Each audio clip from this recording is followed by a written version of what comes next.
The perception is a bit like breaking before a bit calmer into everything, but yeah. Well, it looks like the time is P3 overall, Max. Good session, well held. Thank you. Good to chat there to Max Silva, who, like I say, will be starting this one on pole position as engines fire up. And for the first time today, drivers head out on circuit to start their qualifying heat. So let's take you through that full starting lineup. Max de Silva starting it on pole position. We'll have Bertram Sasha company alongside Florent Panet and Aaron Garcia go from row 2. Panet suffering from a penalty in that first race, dropping him to P6. Roxanne Lantinga and Max Camalanda go from row number 3. They'll have Adam Elwasoini and Peter Gorecki, who also had a bit of a torrid start to his weekend, dropping to 20th also with a post-race penalty. Luca Mann suffering the same fate as Sophia Sage, both of them finishing their first races in 22nd place. And then he'll have Emmanuel Leodikis and Paul Andriotis on row number 6, rounding out the first half of the field. Second part of your grid, row number 7 includes Donovan Bonilla with Lewis Mass. 8 looks like Otto Paikkonen with Isaac Sayer, and then 9 includes Sam Woolley with Maximilian Egelstader. Number 10 is Luca Hachika with Henry Carter. And then from 11, after not so great qualifying sessions, it's Sarah Iffert and Mark Granada. 12 in your penultimate row of the grid is Kevin Bakker with Alex Pinera. And row number 13 on your final row, all alone, is Raquel Sarif. Indeed, busy grid of drivers in this one as we wait for the drivers to get themselves sorted out for this race. Still going at some high speeds here, but the field should start to slow down here, which they do now. Max de Silva, though, all on his own. Oh, it's the synchronization again. Just like last year, I was seeing this. Absolutely love the synchronization from the marshals here at Wackersdorf. Wait for it. Please hold this camera shot because I'd like to see this flurry at the end and the last kart goes through if we can. A little bit out of sync that time around, but still, there's plenty of time to get that one practiced and dialed in over the course of this weekend. 24 opportunities. Exactly. Right then, here we go into the tram lines. Lights are out, we're racing. First time today in X30 Senior. Max de Silva holds on to the lead of this one. So does Warren Panet, gets through into second place. Right round the outside, Bertram Sash on that orange Henza machine in 2025 is trying to push forward, but unfortunately has lost out in that front row and has had to settle for third place in this early stage. You can see the MDC driver, Aaron Garcia, who did finish second place earlier on in the weekend, puts himself up into P4 and is having a good start to this race. One of the BMRs in the background there, possibly Luca Mann, running wide on the exit of the infield section as they head down in towards turn 11 into the hairpin here. Big sends all around, but no changes for the top drivers. Apart from now, it's Florent Panet who leads the way. Sash then going down the inside of Max de Silva for that second place as they go over the Brynd crest, defends slightly into that final corner,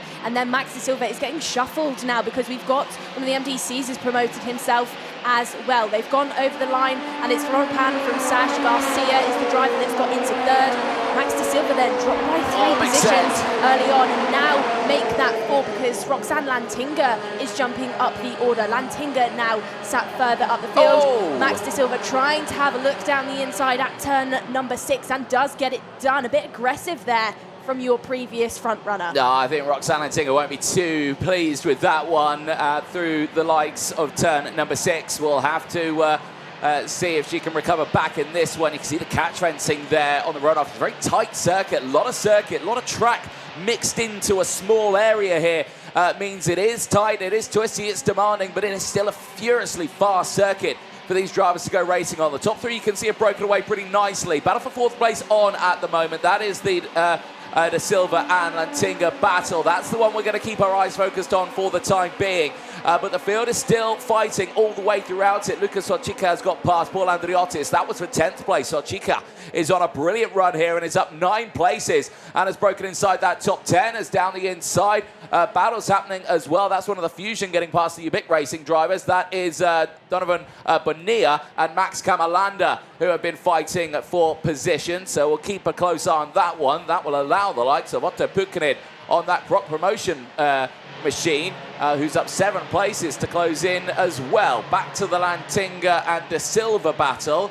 Still no change here, Nicole, but looking like the field at the front there could be closing in a little bit. Absolutely. Torrid start then for the likes of Luca Mann, who you called earlier on, Anthony. Got caught out on one of the rumble strips in sector number 1 on that first lap. He's now dropped all the way down to 25th, so has lost 16 places within only the first couple of laps, as you spotted something out there. De Silva is now been given a warning flag, an instant 5-second penalty. That could be because of that overtake with Roxanne Lantiga that looked a bit aggressive, or it could have been some of those defensive gestures beforehand. But De Silva, torrid news for him out there. That will drop him really far down the order. As we've got battles going on then, this is for the second place between Sash and Garcia. Garcia looking defensive then. We'll head towards that blind crest, back up and over. They do look racy compared to Florent Pan going into that final corner, because Aaron Garcia is faster than Pan by about 0.4 of a second. They do look like they are really catching up. 0.4 splits them up, and now Sash has just backed off slightly from that back bumper of Garcia. Yeah, they just overtook on that last lap. So, yeah, Aaron Garcia on the charge now, utilising, like you were mentioning, that fastest pace and continuing that trend now. 50.332 is the new fastest lap of the race. Florent Pan, who did suffer a 5-second time penalty in that first race yesterday, now will have to really dig deep here. We are on lap number 5 at the moment of 11.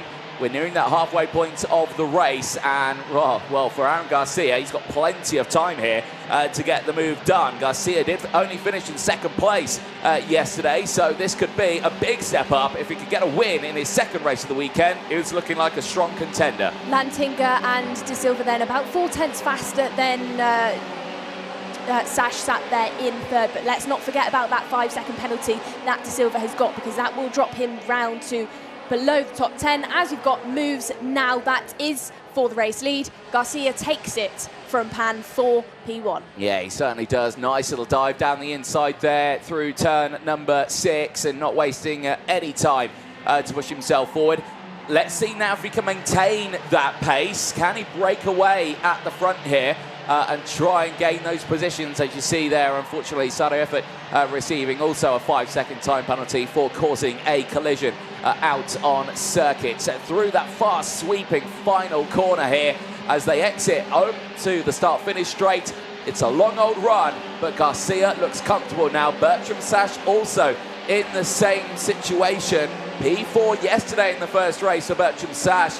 A P2 here, maybe even a P1 could be on the cards. But the Falcon Racing team driver on that Henson machine not able to get the move done just yet. Looking at the timing screens and the sectors that De Silva is putting in then, Anthony, I'd actually say he's trying to pick the pace up slightly, try and get a few tenths forward compared to where he was, because he's going to be aware of that 5 seconds that he's got. He needs to get himself as far up the field as he possibly can.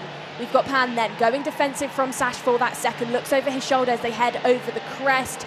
You can see Sash behind him just adjusting the flap on the radiator. They'll head down, and Pan really aware now of Sash sat behind him, gets his head down, looks over his shoulder, goes defensive into the kink of turn number 3, overtake down the inside, then from Sash, takes that second position away, defends going towards turn number 4, nicely executed and used that camber through turn number 4 to really get it done. They'll run back up the hill, and that's brought De Silva back into the fight now. De Silva, this is a 3-car battle for second place. They're heading down through the chicane section, past turn 9 and 10. This is another overtaking opportunity, which De Silva takes and gets himself into that top 3 once more. Yeah, nice recovery drive here for Max De Silva. However, remember, he has got that 5-second time penalty that will be applied. So he's thinking now, right, we've just got to push. We've got to push, open up this gap as much as we possibly can from the rest of the field, because a 5-second penalty for Radek would put him down, well, all the way down in about 12th place, 11th place out there. So, yeah, that's going to be a real shocker for him at the end of this one, especially after that P2 yesterday. This will put a spanner in his works. Eyes on the rest of the drivers here. Big movers looking further down in the field. Mark Granada for the Mole Racing team. The Spaniard looking very strong here. 10th place gain, the same as the the RC2 driver as well, Alex Pinheiro, also up 10 places. So some big movers through this field in the early stages, and that can be all down to, you know, tough qualifying. It was a tough qualifying yesterday for a lot of these drivers. It rained halfway through the seniors qualifying session, meaning that some drivers got a dry track, some drivers had to deal with a wet circuit, which means they just did not get a time in on the board, which means they did just fall back into the field. It's a real shocker for them. But they've dealt with, they've played the cards they've been dealt with, and so far they are pushing really strong. This is the eyes on second place. Bertram Sash holding on to it as Ana Garcia continues to break away now, 49.867, incredibly quick pace. But I'm going to keep an eye on this one. De Silva trying to push forward as hard as he can to limit the damage that has been caused by that 5-second time penalty. But Sash wants to hold on to this spot here and is now going to go absolutely defensive going on to the last lap of this race. Absolutely is. That 5-second time penalty drops De Silva to around about 11th place at the moment. Sash still going defensive from De Silva, sat there in second, but it has brought Pan back into the fight. Pan taking that wide line, and it helps him because it looks like he's down the inside of De Silva through turn number 4. That's brought Roxanne Lantinga into things once more. De Silva now looks down the inside at turn number 6, gets it done, takes the place back. Pan having to concede that position. Lantinga right there. If these two trip over themselves, that is her opportunity then to jump up the order. But it looks like Bertram Sash has been given a bit of saving grace there because those two drivers really were tripping over De Silva. Goes defensive once more through turn number 11. That hairpin section, but does get the run, does get the rev. Pan looking racy through this bit, goes over the crest. Is he going to pip De Silva into turn number 13? Can Lantinga push him over? As we are on the dying stages now, and your race winner, Aaron Garcia, by 2.5 seconds. It's reduced actually to 1.9 on the final lap. Takes the checkered, good, steady, easy stuff for Garcia to open the morning up for him. It is Sash that confirms that second place, and De Silva on the road is in P3, but let's not forget 5-second time penalty for Max De Silva. Indeed, that will drop him well down in the order. And yeah, I think Garcia there right at the end may have just lifted off. You know, he didn't need to use those tyres too much. He could have probably spent those last few corners really coasting through some of them, and that's what we were seeing there with that gap dropping to less than 2 seconds between them right to the end of that one. But that's a good start of the day for the young Spaniard, who has delivered good results now. That's a P2 and a win for the young man, for the MDC Racing team. He will go into his third race leading the points with 94 to his name. But of course, he's got some race winners to have to deal with in the next one. Bertram Sash and Max De Silva on track finishes in third place. Eda Pan and Roxanne Lantinga. Donovan Bonilla finishing in 6th place with a 7th place gain ahead of Luis Mas. Paul Andriotis from Lucas Orchica. Then it's Mark Granada finishing in P10 with a 12th place gain. Alex Pinheiro with 13 places gain finishes in P11 ahead of Otto Pukkanen and Max Kamalanda, who rounds out the top 13. Bakker from Carter, Woolley from Say, Elbasoini from Gorecki, Egil Stadler finishing in 20th place from Ifert, Zarif from Lirakis, Sage from Man, who round out the top 25. And for Sophia Sage, and Luca Mann, actually, that's another torrid race for them. After both of them suffering a P22 in their first race, they get a 24th and a 25th in this one. That is not a good start to their weekend. However, for this man here, that is a good start to the weekend. Aaron Garcia, smiles on his face, cool, calm, collected, solid start to the weekend. And here, Nicole, is how it all unfolded. This is how it unfolded. Then Max De Silva did take that early race lead, hugged that white line through the first sector, but it did look like Sash was going to try and hang it round the outside. This is the point where we really saw Luca Mann get caught out. That was the start where he got pushed out onto the rumble strip, maybe just a bit of racecraft that was playing into that. Busy stuff into turns number 6 and 7, and I think this was probably what Max De Silva was given that penalty for, that moment with Roxanne Lantinga. It was a bit aggressive and it was a bit ambitious, but that really was a hot spot for all drivers throughout pretty much the entirety of the race. I think they are helped by that corner being an uphill climb. Afterwards, the driver that they're overtaking suffers a bit of rev, a bit of speed, and it helps things for the driver then going into turn number 7. De Silva continued to try and get all involved. At one stage, Florent Pan did take that third place back off of him, almost lost it once more. Roxanne Lantinga in the late stages looked racy, looked like she was going to get involved, but it was just too late. Things though, stellar stuff so far for Aaron Garcia. Not too much to think about other than the tarmac ahead of him. Backed off towards that late stage to reduce his gap to 1.9 seconds, but easy stuff. Easy morning so far. Yep, certainly so. A very good start to the day for Aaron and Garcia, but the seniors aren't over just yet. That's only the first race of, well, many we're going to get through today. Qualifying Heat B versus D, that's going to be the next one out onto the track. That's 5 minutes time from now for the X30 seniors. Then it goes to A and E. Then it goes to the juniors for the first racing of the weekend, groups A and B and C and D. Then to the minis for A and B, C and D as well. Before we then go into the third round of qualifying heats for the seniors. That'll be kick-starting at around 1:10. That's after the lunch break, and that will be the, like I say, the third full rotation for the senior category. So we look forward to that one. But like I say, it's a long old day that we've got here, and that day continues afterwards. Of course, heats all the way going on to around 6:30. The last one starts on track, and for all of these drivers, it's just a case of, right, do what you can in these races, because so many drivers this weekend will have the chance to step up forward into this one. For the minis, there is only one group of them. There's only 30 drivers for the mini category, but they still have the two groups, but all of them will make it through into the final, which is a good thing for them. The juniors, we will lose a handful in the juniors. The seniors, we will lose a lot. Of course, we can only have 36 within that final. So these qualifying heats will be very, very important, Nicole, for these drivers, but they don't want to have too many disappointing races. Absolutely. I think all drivers, their first target on the list for the majority of the time is just get into that final. Think about that and then think about progressing yourself up to the top of the order, and especially in the X30 senior grid where you've got so many drivers. Qualifying Heat B versus D is next up. Once more a rotation for our seniors. They had races yesterday. And we've got a smattering of really quick drivers within this one, the likes of Dani Karanini, who we saw pole it in group in time qualifying yesterday after actually not being able to make practice on Friday. So stellar stuff from Karanini to put in that fastest lap, and we'll hear about how he did it.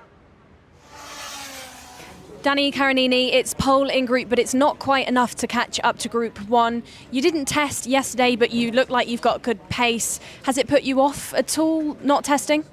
Yes, for sure was not easy because I just arrived yesterday evening. I had some problem at home, and I make the maximum. We make the pole position, really happy about this. For sure, when just arrived, everything was perfect. I want to thank my team for a fantastic job, my mechanic. For sure, this quali is for my grandma and all the people. Well, Dani, the car then, was it set up for you correctly straight away? The team already had the right setup on the chassis for when you arrived? Yes, everything was just really good because this morning was 1/10 off, but for sure I was not driving to make the pole position. Now I think I drive for the pole position, and I think we deserve it. You absolutely deserve it, Dani. I'm sure it's a heartfelt pole position for you. Well done. Thank you so much. A very emotional day for Dani Karanini over this one, but we look forward to seeing what he can do this weekend. The Italian starting it on the front row of the grid, but he is not alone. Juan Aluja starting alongside him there, the Spaniard in the MDC racing machine. A win yesterday on track. He's going to be the one to really keep an eye on in this one, is the young Spaniard. He certainly showed some great pace in time qualifying. Fourth fastest driver over in qualifying, but still a very, very strong start to his weekend. Drivers on the second row of the grid, no, Nicole. This is where I'm going to look forward to, because you got Christian Biasati. Tough day yesterday for Christian Biasati. 21st place he finished from the second row of the grid. Then you go to alongside him, you can just see the nose cone of his kart, the premium karting Lando Norris chassis machine of Freddie Lloyd, who joins us back in the IAME Euro Series paddock. The Junior 2023 IAME Euro Series champion has returned after some racing in some cars. and is now on track here to see, well, what he can do this weekend. And so far, he's not done too bad. He's starting this one on the second row of the grid. His first race yesterday was a P3 as well. Exactly. Like you just said, Anthony, he's on a return within this championship. So really, he's got nothing to lose compared to some of the drivers around him, the likes of Carinini. So watch elbows out moments from Fred Lloyd, who, of course, for 2025 has had a big shock team change, move over from Fusion to Premium. He's a highly ranked driver, not only in the UK, but in Europe. So watch him really pluck off those drivers ahead of him and get all involved. And within this one, he is your highest up Briton in the order, which is led by Carinini. Certainly is. Danny Carinini then starting this one on pole position. Will be joined by Juan Aluja alongside. He'll have Christian Biasati and Freddie Lloyd on row number 2. Andy Rattel, fresh back from injury after that torrid moment in Zuera. He's got metal plates in his shoulder, but he is fighting fit and starts this one on the third row of the grid alongside Morgan Moore. Jacob McLeod and Clement Outron go from row 4. They will have Luca Horton and Tobias Norman on row number 5. They'll have Marlon Bayer and Jamil Bayati going from row number 6. Philip Svensson and Max Hetzel round out the first half of the grid on row number 7. Average qualifyings from the following drivers, which include Luca Mullard and Elias Lehmann on row number 8. 9 includes Morgan Knudsen with Esteban Volgraf, and 10 is Sven van der Heijden with Luis Schutzer. 11 includes Gims Marco Bag with Dinard de Vos. 12, Luke Taylor and Alejandro Suarez. Rounding out your 13-row grid then is Leonard Karth of Switzerland, 25 karts to round off your second X30 senior heat of today. Indeed, and like I say, plenty more to go over the course of the day. But for these drivers now, this is quite an important one for some drivers who really need to make sure this race is good. One of them, of course, Christian Biasati on the second row of the grid, needs the good result this time around. Morgan Moore as well, pretty tough race for him, dropped down to 13th place, as there you can see race control, head of race control, Joanna Falcao in the middle, joined by Sam Fisher in the foreground, David Manchester in the background. They'll be watching all the things, and apparently I said something funny because they're all giggling in that box. Right, synchronization of the marshals. How is it this time around? The last one didn't rate it too highly. Let's see this time around. Out of 10, is it going to be good? And oh, that's pretty good. Not fully perfect, but I'll definitely give that a 7. 6.5. I was thinking 7 out of 10. So yeah, we're on the same ballpark there, Nicole. Right then, here we go. Into the tram lines then. It is Senior X30 qualifying heat B versus D. Are we racing? Lights are not out. It's our first false start of the day. Are we going to start scoring every single start, race, Nicole? We're going to score it. And Strictly Come Dancing. Strictly Come Flags. So there we go. We'll have to see what happens. I did see them practicing yesterday as well. It's quite entertaining to watch, but great work from the marshalling team over the course of this weekend. I do say that the Wackersdorf marshals are, I think, some of the best in Europe. They always have a smile on their face, always have to be there, really enthusiastic with their work as well. I think it was a message from the race director. Unfortunately, we didn't quite hear that one, but we'll try and see if we can get a word from him again. Of course, your race directors this weekend, you've got Martin Bean, of course, as usual. He's joined by the likes of Dan Ashton on the circuit as well, with his very bright shoes. So that's going to be an interesting one. Right, this is another attempt. All the slowing down just out of sync there between the marshals, but they've got that one nailed in. Let's see what happens this time around. This is not going to get boring at all over this weekend. I'm looking forward to it. Right, let's see. Oh, a little out of sync that time around, but still very, very good, though, from the marshals. Right then, love this camera shot here, the bowl camera, as they head round that final corner into those tram lines. It was a false start last time around, but Danny Carinini and Juan Aluja are going to take them to the line. We are racing this time around. It's a lightning start for Danny Carinini. Kept the rest of the field sleeping there, and he heads in towards turn number 2 and 3 for the first time, unguarded from the rest of the field as they all pile in towards that highly cambered turn number 4 as they head down in towards turn 6, the first major overtaking opportunity for the drivers. But this time around, it's all got a bit P-tong in the background there. Drivers going skyward. It is a victory lane machine, the 293, I think that is, of Dinan de Vos, who has unfortunately gone right to the back of the field. I think it was Clement Outron had a good start and actually went the long way round through turn number 4, picked off a place from Morgan Moore Freddie Lloyd had a stellar start, really broke formation well, cut across onto that racing line and now finds himself in third position, chasing down your top two, led by Carinini. Carinini now under pressure as they head through the kink of turn number 3. The gap is just a tenth of a second. I'd say that's close enough from Aluya to try and go maybe for a bit of a lunge. They don't want to leave it too late, because if you give fast Fred Lloyd an opportunity, he will catch up, which he is doing on through the brakes through turn number 6. Lloyd in third, Biasati in fourth. Rattel fifth. Clement Outron was the driver that jumped the gun and got himself in front of Morgan Moore in seventh. Bayer, pretty good start from Bayer, up by 3 places to now get into 8th. Your biggest mover so far is Gimes Mackelberg in the top 15.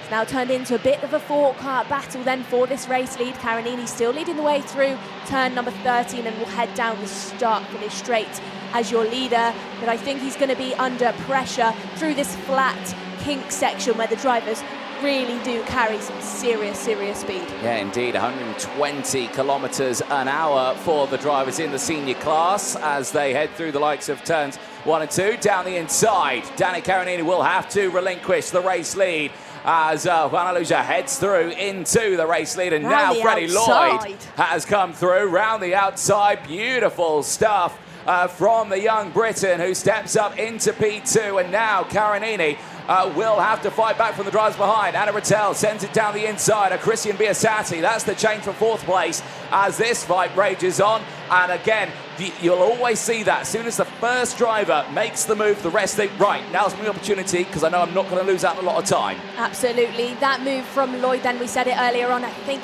if you give him an idea, he will absolutely run with it, has that confidence to pull off moves around the outside like he just did through turn number 9 and 10. Carinini now under pressure from Rattel. Rattel just looking to put his nose down the inside through turn number 5, but couldn't quite get the run. We'll head up the hill then through turn number 7. All drivers really hugging that white line as they head through this part of the track, which is actually a bit more bumpy compared to the rest of the surface around the track.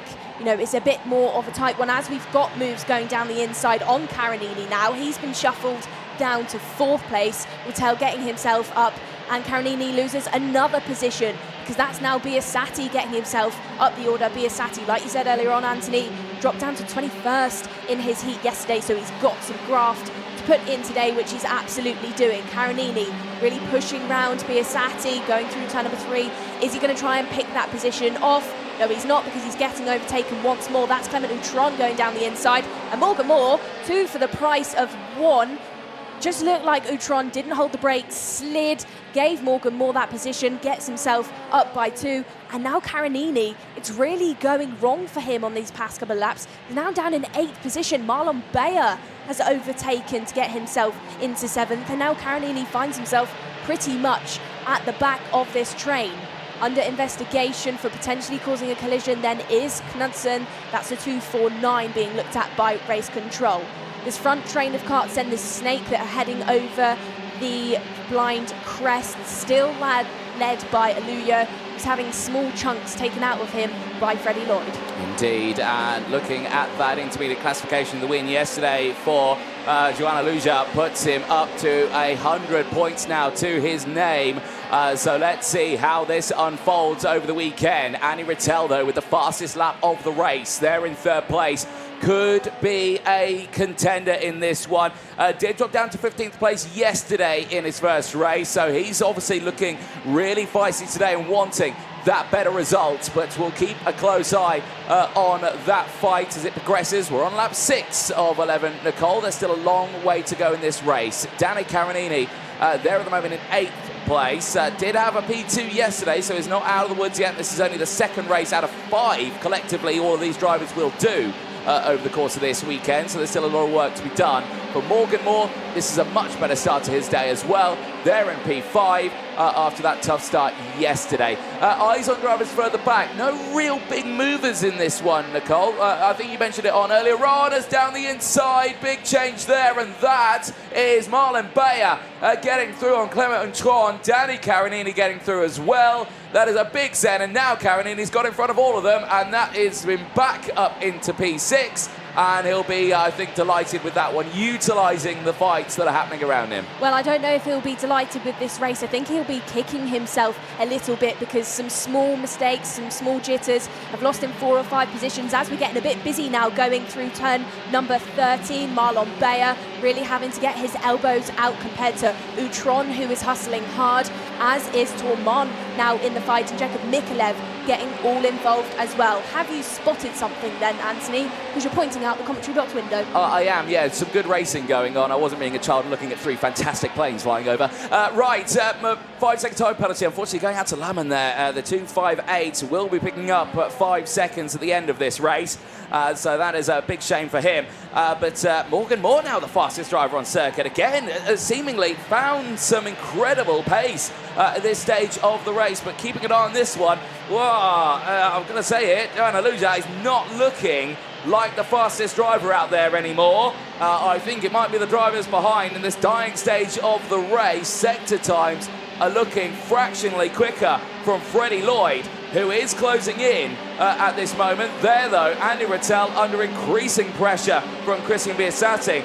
But I think they'll have to wait. Of course, if they can see that Lloyd goes to the move, then they can pounce. But if he's going to go for it now, yeah, that's it. That's the move done. Biasati through.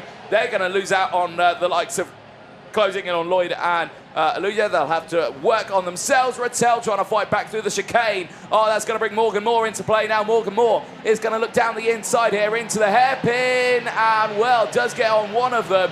Doesn't get both. Danny Karanini is back on the scene. 4 cars fighting, all for P3 on track. Side by side once again. No changes though, and it is still the likes of Christian Biasati who's holding on to 3rd place. That battling then brought Karanini back into things. Can he pip Moore to the line to turn number 3? No, he doesn't. Has to slot back in, and it is between these two. Can Morgan Moore pick off one more? Drops back from Karanini and Patel. Karanini going around the outside, 2 for the price of 1. Gets himself back up the order, and that is Karanini there has just shown why he is a European champion within this category. That was well read by the Italian. It certainly was, and can he do it another time here? He can indeed, down the inside on Christian Biasati. The Italian is on fine form in the second half of this race. Had the moments early on, certainly fought back. He's certainly showing some incredible pace, but he's left the door open into the final corner, and Biasati sends it back through. Switch over for the two of them, side by side to the start-finish line. But crucially, it was Biasati who crossed the line first. Over the start-finish line they go. It is still Karanini who sends it to the inside, but now Andy Rattel is back into play, and this is bringing everyone into play now. Rattel's gone wide. He's out of contention now in this one. Morgan Moore, Clement Utron, Tobias Norman have all closed into this fight, but it's all for 3rd place right now, as it seems to have calmed down at the front. Biasati's held on to it. Morgan Moore's got through. Clement Utron's there. Danny Karanini's gone behind the KCR driver of Tobias Norman as well. So just as quickly as he gained those places, unfortunately, the Italian has lost them. And seemingly unaware from all of this, Joanna Luja is going to take the checker flag. The Spaniard out of the final corner. It's another win on the cards for the Spaniard.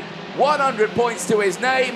He is the class leader going into the 3rd round of qualifying heats for Senior X30. Freddie Lloyd finishes in 2nd ahead of Christian Biasati. Morgan Moore from Clement Utron.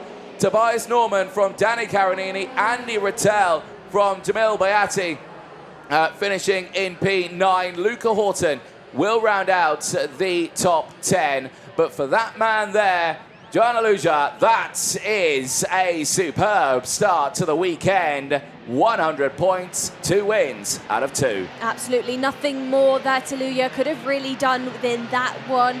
Bit of an early start, as we've got dramas out there then, Anty. That's the 343, and is that the 247 maybe? So they have parked it on the final laps. The 247 is, who is that on my timing screens? Can't quite see just yet, but drama on those final stages for various drivers out there on the circuit. But no drama, the likes of Aluya and Fred Lloyd, who both kind of looked over their shoulders as they crossed the checkered flag to say, hang on a minute, where's everybody else? there is your final lineup then. So it was Aluya from Fred Lloyd and Biasati. They round out your top three. Morgan Moore got his elbows out and muscled out Danny Carinini, who ended up in 7th. Those two were split up by Clement Outron and Tobias Norman. Rattel is in there in 8th, and then in 9th it was Smil Biati, and Luca Horton rounds out your top 10. Mikolev then, not great stuff from him so far, a bit of an average heat, dropped down by 4 positions to finish in 11th.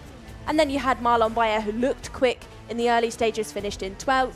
Philip Snevson, then we've got Gimes Markebag, Max Hazel, Elias Leman, Luke Taylor, Luca Mollard, Morgan Knudsen, and Sam van der Heijden as your top 20. And we did lose a few in the end as well then, Anthony. Yeah, we did. Dylan de Vos, the only retirement. He was the driver who we saw have that moment right at the start. But there on your screen, Johan Aluja heading back to the paddock, knowing that he leads the points at this moment. He does have to deal with the likes of Ruben Moya still, who has got a win to his name. He's out in the next race. But let's see how this all transpired. Right at the start of this one, Danny Carinini at the front. So he got the whole shot there from pole position in towards the likes of turns 1, 2 and 3. Later on, though, in the race, lap number 3, and there was the change. Johan Aluja down the inside, turn number 6, gets it done. That's what I think puts Carinini backwards here. You saw the beautiful moment there from Freddie Lloyd to get up into 2nd place. He would hold on to that 2nd place for the remainder of that race. That would then kickstart the battle for 3rd. Nicole, so much action happening. Biasati, Morgan Moore, Clement Outron, Tobias Norman, Danny Carinini and Andy Rattel all fighting for that last spot on the podium. Yeah, I think when Clement Outron started to get involved, it kind of confirmed that this was going to be an absolute fight until the end for that final stop on the top 3. Carinini did really get shuffled within the race, then turned the dial back up to get into the top 3, but ended up getting muscled out by Morgan Moore. Like we said, Clement Outron was getting all involved. He was one of the drivers that had a really good race start, but didn't maybe end up as high up as he would have liked. But it was still a 3-place gain. Here we can see hot spots of turn number 6 really getting busy for drivers, as so far is turns 9 and 10. We saw that outside move from Fred Lloyd. We did see drivers going down the inside there as well. And as is turn number 11, drivers can go in from quite far away, hold the brake, and get the run towards turn number 12. Moore still muscling out the drivers around him. All drivers, a bit of meerkat moments going over the start-finish straight to see those gaps to those behind. And it was getting a bit messy, especially in this stage, going through turn number 4. That was Moore, Outron, Tobias Norman, Danny Carinini, all having words with each other. And this was the moment. There was a run on that penultimate lap to turn number 3 between Danny Carinini and that's Christian Biasati. I think that's going to be a theme of the weekend, trying to slot in to turn number 3. Yeah, indeed. That was a moment for Andy Rattel, just too wide on the exit of that infield corner, and unfortunately dropping out for Johan Aluja, though. That is, well, a very good start to the weekend across the line, and oh dear, there was some dramas at the end of that race. Sam van der Heijden. That was Sam van der Heijden for the Haupt Racing team. He was joined by another, and I think it could have been Esteban Volgrave, the 343, I think. Possibly so, but right. So well, that is that race done and dusted for qualifying heat B versus D. It's now time to head over to Groups A versus E for their first race of the day. Back to 11 laps, 13-kilometer race distance. And this one has 2 race winners in it, in the form of Lars Rammer, the pole sitter from qualifying in his first appearance in the IAME Euro Series in 2025, formerly racing with, of course, the Dutch Karts Master Championship as well in Germany, the ADAC one as well. Well known in the world of German racing, but he will be fighting his well now in the European scene with drivers from all over Europe, and he starts alongside the man who has also taken a race win this weekend, Ruben Moya for the Pantano Racing team, the Spaniard, who will be one to fight with this weekend as well. But here for Lars Rammer, it's all about what he can do in this race. We did catch up with him, though, after time qualifying. Here's what he had to say. Lars, it's pole position in group and it's pole on home soil. That must feel fantastic. Yeah, pretty fantastic. Yeah, I felt good with the car and it was also pretty fast. You said you felt good with the kart. Do you think you have the setup dialed in going into the heats? Yeah, of course. I will be pretty fast in the heats and pretty confident.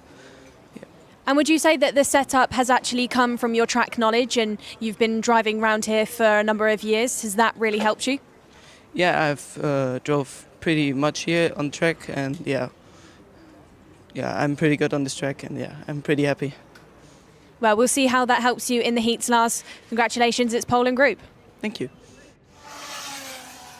Well, good chat there with Lars Rammer. Like you say, starting this one on pole position and has started his weekend with a qualifying heat win. But that is the same for Ruben Moya, who'll be starting alongside him. Both of these drivers could be about to lose their first race of the weekend, but we'll have to wait and see. As engines fire up, drivers make their way out onto the circuit. Let's see how these drivers will start for this race. It is Lars Rammer and Ruben Moya on row number 1. Rick Nadin of Luxembourg and Sebastiano Pavan, the Italian, making his first appearance in the IAME Euro Series in 2025, starting on the second row of the grid. Lewis Bird and Rocco Gruccio starting this one on row number 3. They will have Kevin Lantinga and Maxime Blanchimont on row number 4. Harrison Mackie, current championship leader, not the best qualifying in the world for him, starts this one on the 5th row of the grid. He will have Nicholas Simic for company alongside. Eloy Gonzalez and Matthias van der Kerkhoff go from the first half of the field on row number 6. Part 2 of your lineup includes Nicholas Hirsch and Sinja Ombol on row number 7. 8 is Senna Munir with Marcel Matijevic. And row number 9 is Zach Green with Roberto Bass. 10 includes Luna Claret and Dylan Patel, but Dylan Patel will be missing from this race. 11 is Hugo Jallet with Dan Bridgen. 12, Michael Gauthier and Paco Somiento. And going from 13, but we do have reports that he is missing, is Mathis Michal. Yeah, indeed. So 2 drivers not on the grid then for this race. But for the rest of the field, this is a chance now for drivers in that back end of the grid to gain some places now. We'll have to wait and see. Like we were saying, for Lars Rammer and Ruben Moya, this is going to be a very interesting one. Both of these having race wins, but only one can win in this one. The question remains, who will it be? There is our race director, Martin Bean, who has positioned himself, looks to me like the Exeter turn number 4. There is Dan Ashton, Deputy Race Director this weekend, but he's in the charge of the magical lights at the start of the races. Oh, synchronization time. Nicole Sutherland, what will it be? It was 6.5 earlier on. I'm hoping for good things here so far. Ooh, yeah, no, not too bad. Again, I'll probably give that 4 out of 10 this time around. I'm quite harsh. I'm going to be critical over the course of this weekend because perfection is key. I think we're going to have to have a go later and see actually how we could do it. Yeah, so 1, terrible. Right, here we go. Lights go green. We're racing in Senior X30 down in towards turn number 1. And it's a good start for Lars Rammer on the inside line. Oh, but Ruben Moore is going to get caught out there by a twitchy moment from Nick Radin. So he's going to have to now push himself backwards. There's a bit of drama in the background there. That's not gone too well for 2 of the machines, but we'll try and figure out who they are in a moment. It's the 230 that's going very slowly. That is the KB Racing Experience driver of Marcel Matijevic, unfortunately, going very, very slowly. So that's an unfortunate one for him. But for the rest of the field, it is a good opening start. And I think the other driver may have been Sinja Hornball as well. The 269 is that one that is having the moment. No, 369 I think it was. And yes, that is the likes of Zeno Falca, actually, who's out of the race. And there's another moment over the crest for the driver of the 229 going very slowly. And that is Nicholas Simic, unfortunately, out of contention in this race. In this one then, look at Harrison Mackie getting shuffled down the order in the early stages. Was 7th, and I think he's now been done by Moya, sat there in 8th. So a change between those 2. Driver that looks like he's found his wings finally this weekend, Lewis Bird, is now in 2nd. It was a great race start from him. This is a race replay of that moment going down the crest. That's an interesting one. Well, it's a tough one to call on that one, but a very risky place to go off, a very scary place for the driver as well, because that is a blind crest from the drivers who are so low they cannot see anything, but it's Simek who's come away with the 5-second time penalty for that one for causing a collision coming across the front of a nose of another car. So eyes on this one here as they head through in towards turns 3. Moya down the inside of Sebastiano Pavan. He's on the charge back through the field right now because he wants to close back into Lars Rammer. Eyes on this one. This is Mackie, Crucho and Hirsch battling away, but this is all the way in 8th, 9th and 10th place right now. So again, they also needing to step up in this order. But like you say, it's very difficult to get that done. Moya is all over the back of Ola Gonzalez right now, and well, I say over the back of him, now in front of him, and he's got that move done down in towards turn number 11, and that's another change. Moya now back up to P5 and hunting down now the group of 4 that lead the way of Rammer, Bird, Lantinga and Rick Nadin, who are trying to break away. I think that battle between Mackie and Hirsch then has given Green the green light, because he's jumped up the order 7 places to now sit inside of the top 10.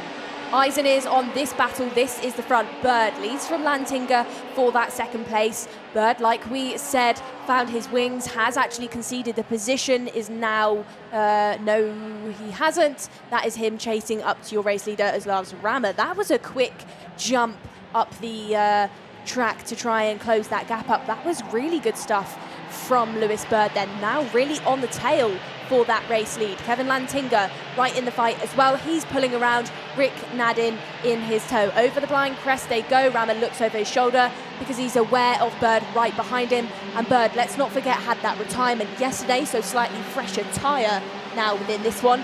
That will be helping him. This isn't a track that's overly abrasive, but of course, any more rubber is better, as we've got moves down the inside. That's Kevin Lantinga losing position to Rick Nadin for 3rd place. So now Nadin is going to be the driver trying to chase up to Bird and Rammers. No attempt yet by Lewis. Bird still really sat on that back bumper heading into the bumpy part of 8 and 9. Just clipped the curb slightly, kissed it ever so slightly. It's not put him off. Gets a braking done into turn number 11 down the inside.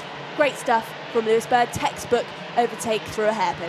You say those tyres will be helping him out massively in this one. Over the crest they go in towards the final couple of corners, and for Lewis Bird now, job is simple. Hold on to that lead and hold on for the next 4 or so laps of this race. In towards turn number 4 they go, the heavy cambered turn number 4, and they can throw so much speed through that turn there. But keep an eye on Rick Nadin. He's closed in. Keep an eye on Ruben Moore as well, who's consistently set the fastest laps of the race, is fighting back in this one here. And Ruben Moya is back up into P4 now and is on the charge, wanting to close in for that top spot. And he's got the time here, Nicole.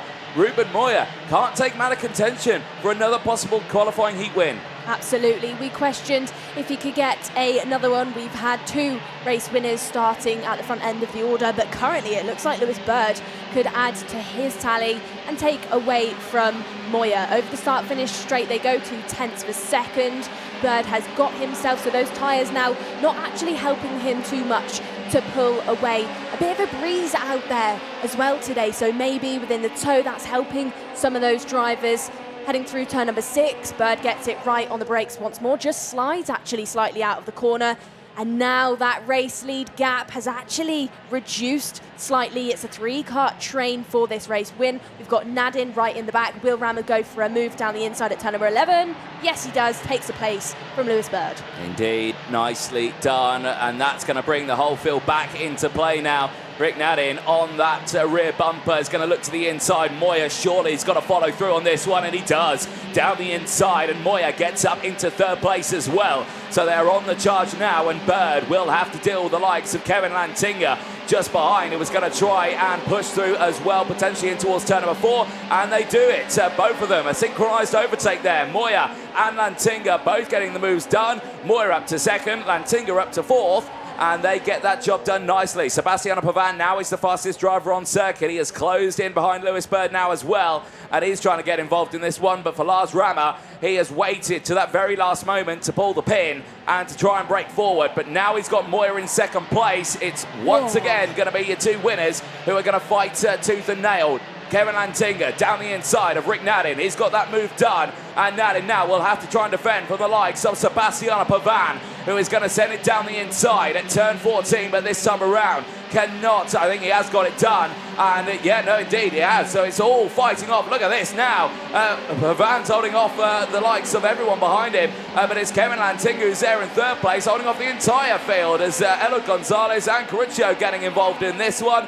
This is the top 8 all fighting for third place. Absolutely is, and I think there's a similar battle going on further back down the field that includes the likes of Zach Green, who's made that overtake on Harrison Mackie. Final stages of this one then, because that checkered flag is going to shortly be out, but it doesn't put Ruben Moya off. He jumps up the order once more. We've got Kevin Lantinga staying and getting shuffled. It looks like Lewis Bird is being pushed round. Over the crest they go. Final stages. Is anybody going to pull the pin and bite the bullet and get one more place to gain? Not yet, but Ruben Moya, like we said, he did make that overtake out in the front. Takes it from Rama, heads through turn number 4 as your race leader. Settled down, easy on the tyre, easy on the front end. Nothing attempted by Rama to get back through turn number 6. So Ruben Moya looks like he's going to add to his tally created yesterday from that heat win. Yeah, it certainly is. Ruben Moya showcasing some excellent driving skill and knowledge of the circuit here. After dropping all the way down to about 8th place in the early stages, he has fought his way back into the race lead of this one, with the last lap board heading out this time to the field. But don't look out, don't rule out Lars Rama just yet. He dropped down to 2nd place earlier on, but he certainly found the pace to close it back in. Could he find something here with the circuit that he knows very, very well? In towards turn number 4. No change there. Can't find the space to do it. Lars Rama could line something up here in towards turn number 6, but again, he's just that little too far back right now. He is sussing out where Moya is strong and where those weak points could be as they head into the likes of the chicane. Turn 9 and 10 into that next heavy braking zone, but there's no chance of an overtake here. You can see how much he's opened up, and I think for Moya and Lars Rama now, it's just a case of maybe just look after these tyres a little bit more. Rama will look over his shoulder, sees no one there, back off, don't stress the tyres out too much, look forward to the next race. To the line, Moya will claim his 2nd win of the weekend. He will join his fellow countrymen as the points leader going into the next round of qualifying heats. It is Moya with 100 points to his name, but it will be Jan Aluja who will be the points leader overall because he out-qualified Moya earlier on in the weekend. Rama finishes in 2nd place ahead of Sebastiano Pavan. Eloy Gonzalez to 4th place from Kevin Lantinga. Zach Green stepping up to 6th place. Lewis Bird finishing in 7th. Rick Nadin finishing in 8th place ahead of Harrison Mackie and Luna Claret, who round out the top 10. But for Ruben Moya, solid start to the weekend. Once again, another Spaniard leading the points, 2 drivers with 100 points to their name going into the next round of qualifying heats. Looking forward to seeing some of those race highlights from that one, Anthony, because that mid-pack section, likes of Lewis Bird and Lantinga, really giving us a good show so far. Those 2 drivers finished a bit further down in 7th, and Lantinga was in 5th. From 10th onwards then includes Luna Claret, Senna Munar, Matthias van der Kerkhoff, Nicholas Hirsch, Maxim Blenheim, Rocco Corricchio, Roberto Baz, Hugo Gelade, and in 20th we've got there De Klaus Simic. We've got a few drivers that didn't finish that one. We saw Sinja Ombal had a big moment down the straight. Dylan Patel, of course, did not start. So difficult weekend for some drivers so far. As my timing screen updates one more time, I think we've got to give a mention there, Anthony, to Zach Green, up by 11 places within that one to break into the front end of the order, and was getting a bit busy with his countryman of Harrison Mackie. There he is, though, on your screens. Ruben Moya, your race winner, the driver that took that checkered, really calm overtakes, I think, from Moya. Experience is what he was showing, especially through those hairpin moves. you know, it wasn't busy, it wasn't messy, it looked pretty effortless. Yeah, it was one of those things that I was talking about right at the start of this weekend. It is a little bit challenging to get the overtakes done, but if you are going to get an overtake done, it needs to be clean and precise, and that is exactly what we saw from Ruben Moya. The start here, you could see right at the beginning, unfortunately, you saw the moment there from Rick Nadin, got a little bit tail happy, had Lewis Bird and Sebastian Pavan all around there. Had that moment. There was the drama right at the beginning of the race. That was Martel Matijevic, unfortunately, going wrong. There was the likes of Nicholas Simic as well. He had that spin in the early stages. He unfortunately came away with a 5-second time penalty also for that incident. Then we saw the battles raging on in the background there. You could see the drive from Zach Green. He was battling away with Harrison Mackie in that early stage of the race. But then we started to see the calculated overtakes at the beginning here. There was the first change. Lars Rammer back to the inside of Lewis Bird. He would fight back through the order pretty nicely. Then that overtake would start a chain reaction further down the field. Sebastian Pavan, Elo Gonzalez, Kevin Lantinga, Lewis Bird, all fighting for position. Rick Nadden, of course, within that fight as well. He would later drop down to 8th place. The same for Lewis Bird in 7th. So again, tough race for them. These were those moments. Kevin Lantinga leading this group here. You can see Sebastian Pavan there in the second cart in that train. They would fight themselves through. Your race leaders who were there ahead, we kind of missed the overtake for the race lead. We were so focused on that battle further behind, we missed out on it. But Ruben Moya, all the way throughout that one, delivered the results despite that torrid start for the Spaniard. Pushed back nicely through the order, and I think there may have been mechanical trouble there for Lewis Bird. You could see him smacking the side of the cart there, just trying to get it to push forward, but it just looked like it was slowing down on that start-finish straight. Well, seniors are done for the time being, Nicole. That's 2 qualifying heats done for the seniors over the course of this weekend. Obviously, their first races yesterday, unfortunately, were not broadcasted. But now we go to the first race of the weekend for the junior category. Junior X30, qualifying heat A versus B in this one. And, well, it all starts with the current championship leader continuing his trend of racing, starting it on pole position. Riley Cranham, there he is for the United Kingdom, Fusion Motorsport driver. And he has certainly delivered the results over this season, Nicole. He's continuing that trend after that fabulous qualifying this weekend. And here's what he had to say after that session. Riley, qualifying conditions out there, really tricky, a lot of water, a lot of spray. Can you tell us, did you have time to adjust the setup before you went out? A few people from the team who I'd like to thank came down and helped us do the setup before we went in. And obviously it all paid out, so. And dealing with those conditions out there when driving round with limited wet testing, how did you manage it, and how did you manage to stay, off the rubber and find the correct wet line? Well, it's quite rainy in England, so that definitely helped. But we had one wet session, I think yesterday, and we were really good in it. So I used those lines from yesterday and went quickest. And you've jumped into this weekend on the right foot. You've had a great running so far in this championship, 2 out of 2 podiums. Has that given you some confidence heading into this weekend? Yeah, definitely. The 2 podiums have given me a huge confidence boost coming into this weekend. Well, great qualifying session so far, really. We'll see how Group 2 get on, but well done. Thank you. Short and sweet and to the point. And the good news that you can take away from this one, this should be quite a feisty little race.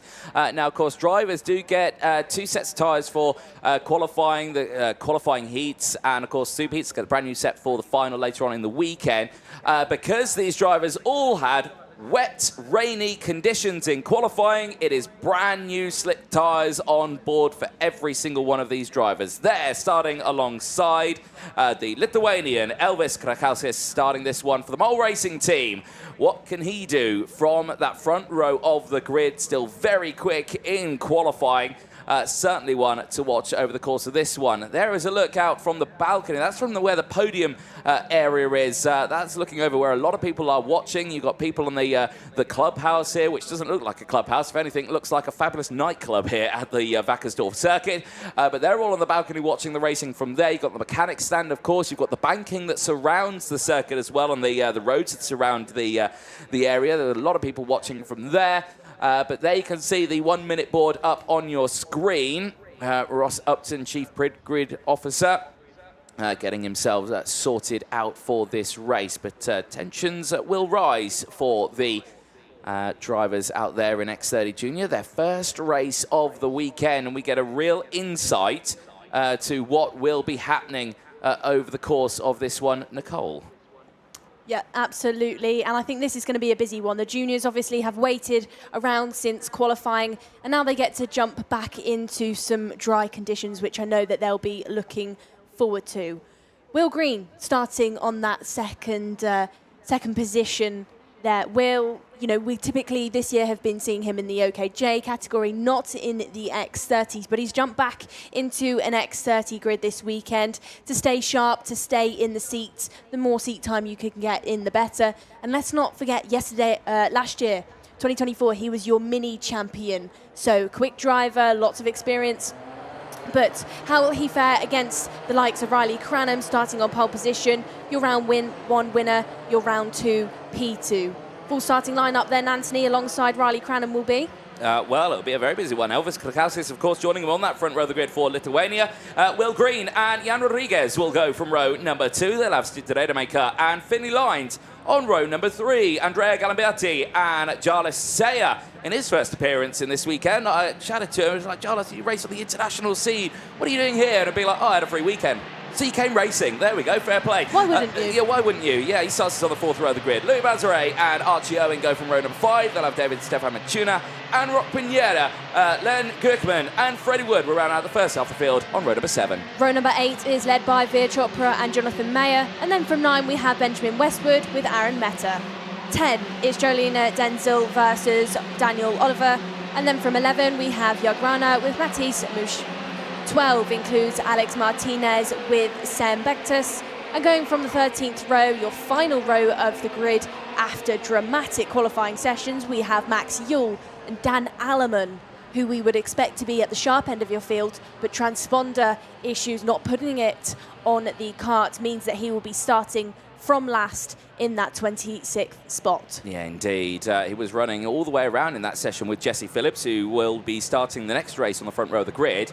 And yeah, unfortunately, he wasn't clocking up any times out there. So I think may have been either missing a transponder or, like you say, just a transponder glitch out there, and he didn't clock up any times, which is so unfortunate for him.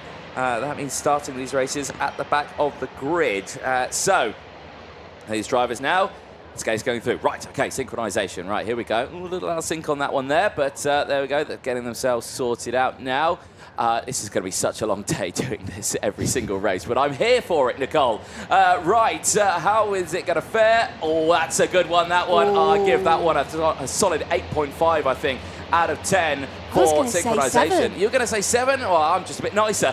Here we go then, into the tram lines. Lights are out, we're racing. Junior X30, first time this weekend. Solid start for the front row. Keep an eye on Krakowskis on the outside. He might get the switch over into the race leading towards turn number 4, but no, it is held off. As there, already a driver under investigation potentially working on the pre-grid. And there is a driver spat out at the start of that race into the grass. Who's not going to clock up through the next sector? It's going to be, unfortunately, Louis Bazare, the Victory Lane Racing driver from France, is out of this race and will go right to the back of the grid. Eyes on the front of them, though, Nicole. It's a clean breakaway for the top 2, but crucially at the front of that field, it is the Mole Racing driver of Elvis Krakowskis who leads the way. It did look like through turn number 4 then. Riley Cranham just got it wrong, got himself onto the rumble strip and lost that race lead. Finley Lines looking strong, tailing around behind Will Green, who we've been talking about, we've been questioning.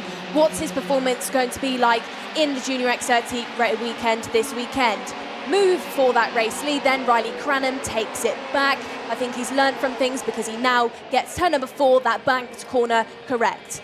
Karaskis follows him through towards turn number 6. No attempt just yet, right on his tail. Those two have sacrificed a bit of speed then to Will Green and Finley Lyons behind them. It's 2 pods of karts as Elvis Karaskis looking really racy now, all over the back bumper of your championship leader. Down the inside, Finley Lyons goes through turn number 11, takes that place from Will Green, and that brings Stig de Randers a little bit closer into this fight. Finley Lyons now heading over that blind crest and towards the final corner, looking really quick. Sem Bektas, like you said, Anthony, under investigation out there on the screen as we head into a bit of lull stage now. Finley Lyons in 3rd position, jumped over to the BMR team recently after being with a different team, looking really racy now. Look at him down the inside of Elvis through turn number 6, gets that run up the hill, and he's going to be thinking about Riley Cranham there. Not your fastest driver on the circuit, because that's given to your wildcard entry of Jarlath Sayer, but in the front end, in your top 4, he looks like the quickest, and he looks like your driver that's bang on the money so far within this heat. They certainly do. Rocking with Maximum Motorsport this weekend is Finley Lyons, and sporting that Argenti livery, so keeping a close eye on his progression through this weekend. Over the start-finish line they go. Big check over the shoulder from Riley Cranham, and a conversation between the two of them. I said to Finley Lyons, right, let's go, as Green goes down the inside at turn number, I'm going to call it 3. I know people are probably thinking it's turn 1, but I'm going to say that first chicane is turn 1 and 2. So in towards turn number 3, and he gets up into 3rd place. So nice little run there. So it is a Britain 1-2-3 in these juniors. Karaskis now down to P4, but still fighting back in this race. So keep a very close eye on this as they head down into that hairpin for the 4th time of this race. Only a shorter race in this one, 8 laps for the drivers. But it's not over yet, and something tells me Finley Lyons isn't just going to sit there behind Riley Cranham. He's going to want to go for the race win. Well, it's 1, 2, 3, and for the Brits, and these are drivers that know each other really well. They know how they race, and Finn Lyons knows if he makes a silly overtake on Riley Cranham, Cranham will get the place back within no time. So I'd say actually he's just biding his time to do it in the correct place so that they don't lose too much pace and lose position to then Will Green, who is right there as well, heading back up the hill. No attempt by Lyons just yet. Archie Owen continues to go purple, purple, purple. He sat there 7th behind his countryman of Jarlath Sayer in the Energy Course XL branded car. Down through turn number 11 once more. Finley Lyons thinks against it. No lunge attempted just yet. I think Lyons here is actually really trying to set something up, trying to work out where Cranham, your championship leader, is slower than him, where he just lacks a bit of speed. I think as well what's helping Lyons, he's a lot shorter than Riley Cranham, so being under that air is really helping him, and you can just see he's really caught up to the back bumper as they headed down that straight. 0.6 seconds leads the way Cranham does. That is virtually nothing. That is enough space for Finley Lyons to try and set something up on the braking, especially through one of those hairpin sections. Takes a slightly different line through turn number 7, just to not run into the back of Riley Cranham. Yeah, I think Cranham ran a little wide there, a little mistake. So that means for Finley Lyons, he kind of needs to make a decision here. Does he stay behind Cranham because they're not breaking away? Will Green is still there. I know what he's trying to do. He's trying to open up a battle buffer here, not waste any time with doing that. But if Cranham makes another one of those mistakes like he just did through that the exit of the hairpin at turn number 6, he will want to try and make that move done. You can see here again, he looks out of the slipstream, checks over the shoulder again, can see he's still got the gap to Will Green. He might wait to the very last lap of this race as Stig de Randers gets that move done on Elvis Karaskis and moves up now into 4th place. And he is going to go now down the inside. Finley Lyons to the lead. Gets that move done, and again he was thinking, right, he made the mistake here last time, I know he's a bit weaker here, let's go for the move there. That is smart driving from Finley Lyons, but now he's got to deal with defending for not only 1 but 2 laps, but he's left the door wide open there to Cranham, who invites himself down the inside. He'll have the optimal line once again in towards the next corner, but Finley Lyons will not be able to get that switch over. They will fight again down the inside, side by side into that final corner. Fight is on in the closing stages of this race, wheel to wheel over the line. But now here comes Will Green. Surely 2 for 1 for Will Green. No, stays behind as we go on to the last lap of this race. Lines now is going to lose out on Cranham. Cranham's broken away. That's a smart drive from Riley Cranham. Positioned that car beautifully to back them up into the pack. Green will hold on, but he's going to tumble down to 6th place. It's the Rademacher who is now up into 3rd. The battle for 2nd is still on here. Lines holds on to it for the moment, but into the braking zone. He goes defensive. It will scupper his exit. Will the Rademacher, will Archie Owen get involved in this one? Well, he's certainly getting his nose dirty as the two of them go wheel to wheel there. Krasauskas is going to try and fight back, but crucially at the front, Riley Cranham is going to claim the first win of the weekend over the line. Lines will hold on to it from Sid the Rademacher. Krasauskas will move up to 4th. Archie Owen will take P5, but for Riley Cranham, that last battle there with Finley Lines was a really smart race. He positioned the car perfectly. He put Lines in the difficult situation of having to deal with the drivers behind. As soon as he got that, when he was clear at the front, he was able to just break away, and that is why that young man there is currently leading the championship. It was good stuff from Lines, who of course last year was a mini. This is his first season in the junior, so still got a bit to learn. It was a good attempt to try and overtake from Riley Cranham, but I think something that he needs to learn from that moving forward this weekend. If you're going to overtake Cranham, you really need to do something spectacular.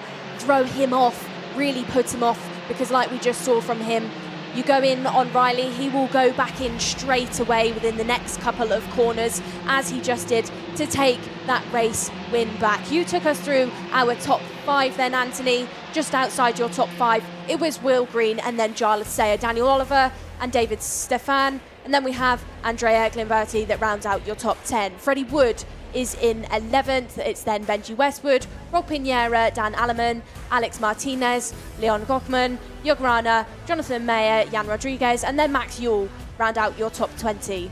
Aaron Meta, Juliana Denzel, Louis Bazare, Veer Chopra, and Sam Bektas round out 25. And then Mattis Moosh was in last place, sat there in 26. Story of the weekend, Dan Alleman in the juniors. The gain in that one then, Anthony, was 12 places. 12 places, matched by Daniel Oliver, who gained 12 as well to finish in 8th. But can he beat a 12 place gain in the next heat? We'll find out. But what we did just find out then was Riley Cranham is your man to beat so far in Junior X30. Not quite a lights to flag, because Philly Lines did give him a bit of a run for his money within one of the laps. But Cranham, you know, is doing what Riley Cranham does. Yeah, indeed. Louis Diamond there, his mechanic, rocking some fabulous shades there, I've got to say, bringing his car back to the paddock. Let's have a look at the highlights from that one. Well, for Cranham, held on to the lead at the start of that one. Did have to deal with Elvis Krasauskas right at the beginning of that one. The Lithuanian certainly showcasing some good speed. Did get in the lead for the first stage of that race as well. But like we say, Cranham did retaliate to that one in towards turns number 2 and 3 with this nice move down the inside. No time wasted whatsoever on that opening few laps. And yeah, like you say, tried to break away. Same for Finley Lines. He started to make his moves done very cleanly throughout that order. He got up into second place. It was another move here on Krasauskas, putting him up into second place. And that early stage of the race had plenty of time to go for the battle. He did wait a few laps, sussed out where the weak spot would be for Riley Cranham, and he found it into the hairpin at turn number 6. Later though, Cranham would send it back down the inside. Now this was where this smart drive came through. Keeps Lines on the outside line here. Lines did a good job holding his position for this early stage as well. So a smart drive for both of them. But then you can see going on to the final lap, look, Cranham's gone and Finley's having to deal with the whole train behind. And that's what we mean by that smart drive from Cranham, who across the line took that checkered flag. Lines holding on to second, and Sid Rademacher claiming a third place finish on that one. Those two both gaining spots in that race. Well, that is the first junior race of the weekend done and dusted, but they're not over yet. Junior X30 qualifying Group C and D, they will be next, but we will take a short break. Do not go anywhere.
it makes life a lot easier out the track, so you don't have to worry about school and on-track performance and grades and all that sort of stuff.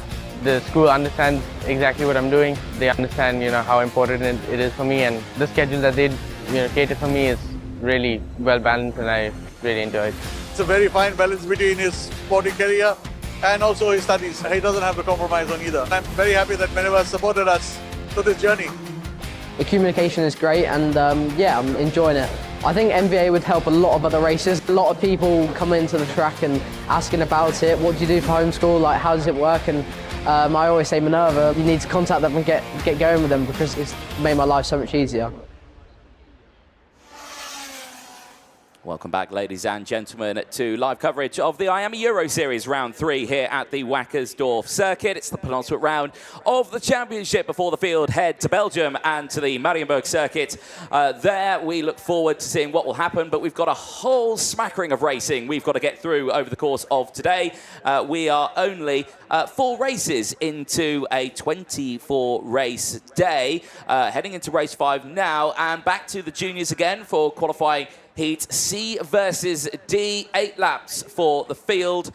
We have just witnessed Riley Cranham take the first win of the weekend in X30 Junior. Will we see something similar from fellow Fusion Motorsport driver Didier Kreeft, or from the likes of Jesse Phillips, who lock out row number 1 in this one? But it was Didier Kreeft who was fastest out of the two of them.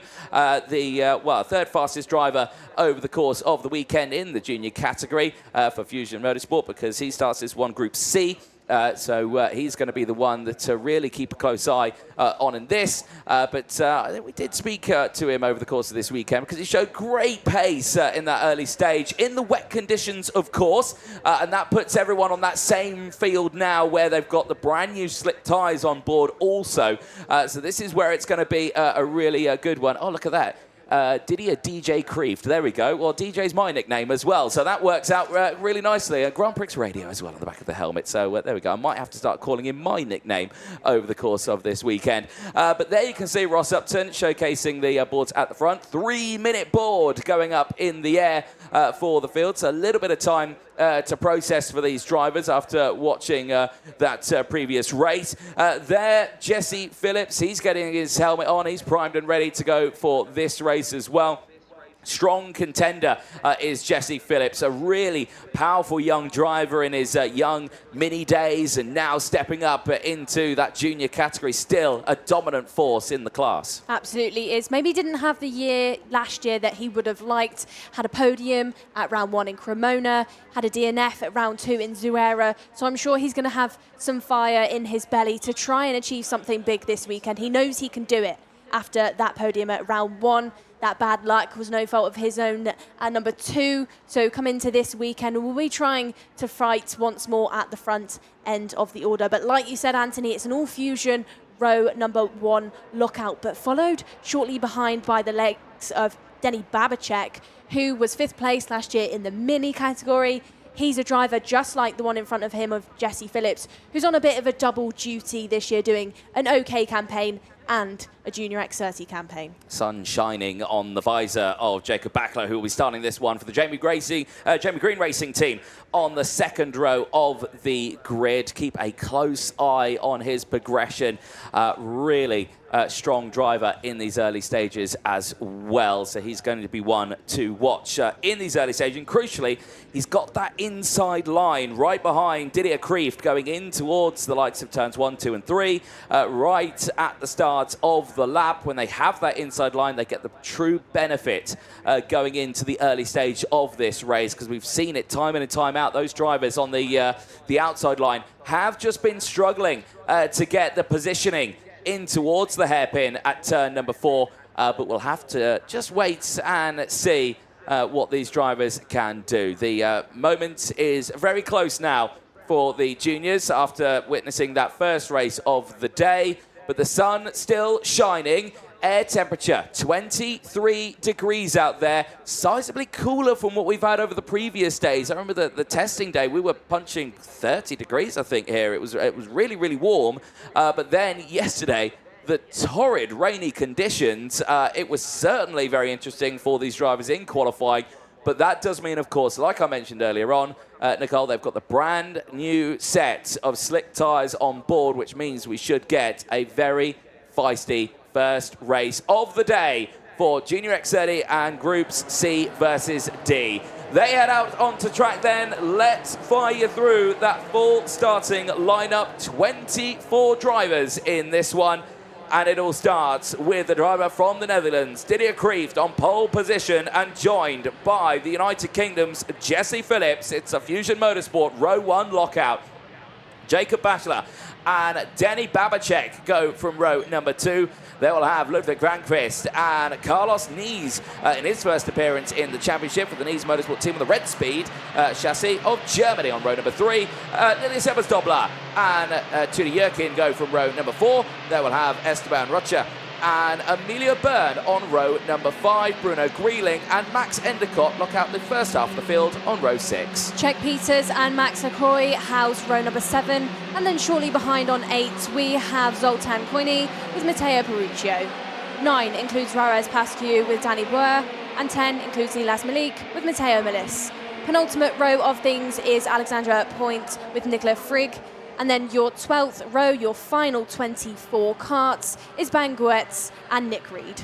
Indeed. Well, for these drivers now, it's a case of showcase what they can do in the Junior X30 category. The championship is close still over the course of the season. Of course, last time out when we headed to Spain, to the Zuera circuit, that was a very interesting round, but was Dan Alleman who took the win in that final. The first round, of course, Riley Cranham taking that win as well, which means the top 2 still very close. But for Dan Alleman, after that torrid qualifying, he's got a lot of work to do this weekend. For Jesse Phillips, 4th in the points, didn't score any points in that final in Spain at Zuera, has dropped him to 4th in the points with 102 to his name, as there, the flags, Tatiana and Tizia showcasing the synchronization here at Wackersdorf. And again, that was a very good run. I think, again, that one, I'm going to say 7 this time out of 10 for this attempt, but I'm sure it will get better over the course of the weekend. Here we go, lights are out, we're racing in X30 Junior, and it's Kreeft who's got the inside line, but keep an eye on Phillips. What can he do as there's barriers going everywhere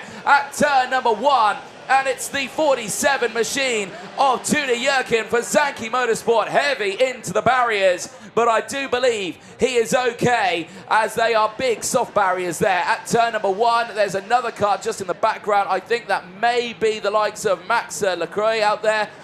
Zoltan Koini, I think, had drama, but I think the driver is Radas Pascal, the Ubik Racing Team driver of Switzerland, who is also in the barriers at turn number 1. But for the rest of the field, it is still a good start, and crucially for Didier Kreeft out the front, he leads the way at the moment, all fine and clear. Engines fired up once more on Tudor Jurkin. He rejoins the race as there's been more drama in the background there. Going very slowly is Nick Reed for the Dapper Linear Racing Team and the 95 machine.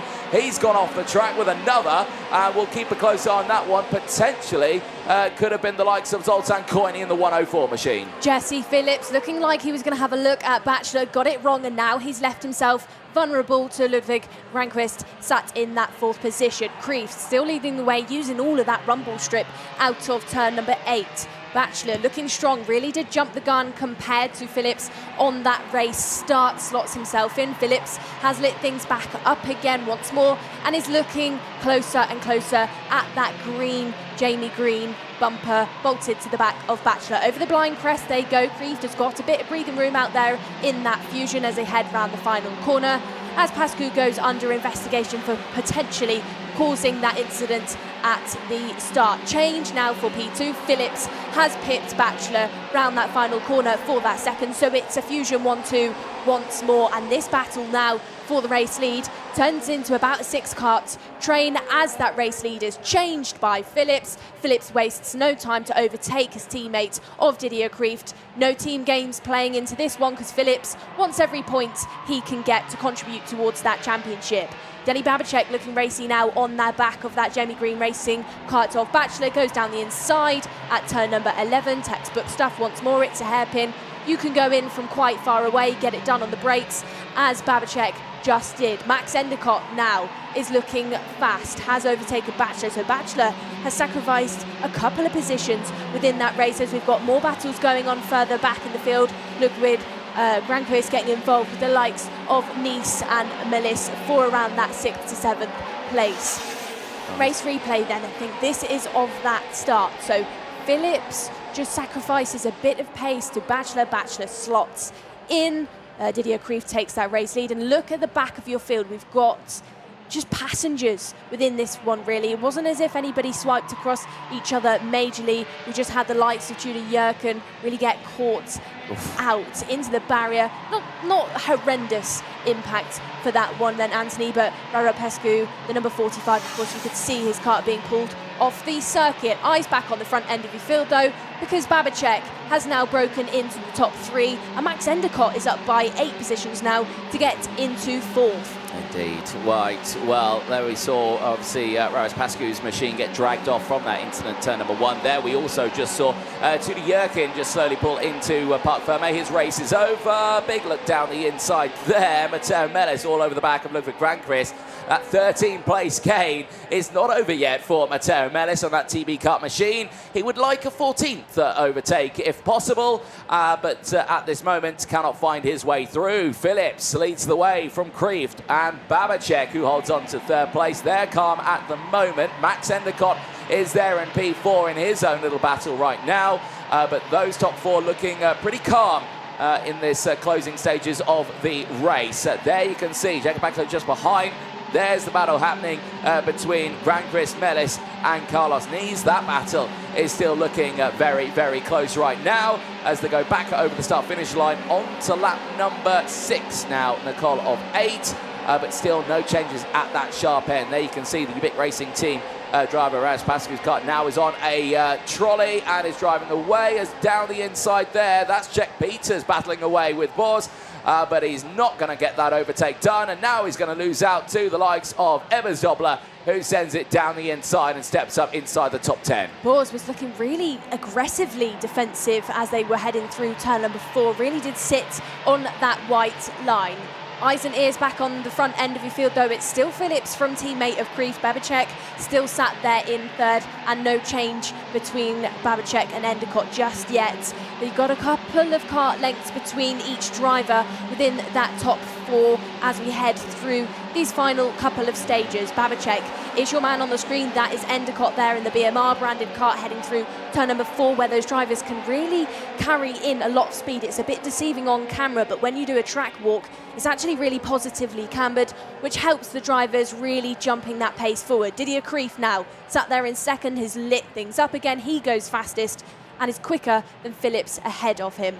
Backler in P5, you saw it there, under investigation for potentially working on the pre-grid. That is a no bueno in the eyes of the officials this weekend, and that can result in a hefty result for his racing, and as he's currently in P5, that would be a huge shame for him. Over the line they go then, and they go on to, I believe, the last lap of this race. They do indeed, as Denny Babacek is under pressure from Max Endicott. Endicott down the inside at turn number 4, runs wide, the 2 go wheel banging, but Babacek gets back through, and now Max Endicott will have to deal with the man we were just talking about, Jacob Bachelor, who is trying to find his way back into this field. Granquist is there as well. Melis on his 13th place charge is right there behind as well on the TB kart machine, but has not found his way through this field. Eyes on the front runners. There's 1st and 2nd on this last lap of the race. Denny Babacek holding on to it, but the eyes on these 2 drivers, the 2 Fusion Motorsport drivers, Phillips and Krief, I think will just go to the flags. Phillips, though, will join his teammate Riley Cranham with 2 race wins for the Fusion team. It is Jesse Phillips ahead of Krief. Babacek finishing in 3rd ahead of Endicott. Bankler finishing in P5 ahead of Matteo Melis. Granquist from Boers. Ebersdobler from Carlos Nies, who rounds out the top 10 for Matteo Melis, driver of the race. 14 places gained from effectively the back of the grid on this one. Started on row number 10 in 20th place, and that's an incredible start to his racing. Absolutely, and strong stuff there from Denny Babicek. I think we missed it when it happened, but Endicott and Babicek were getting a bit frustrated with each other.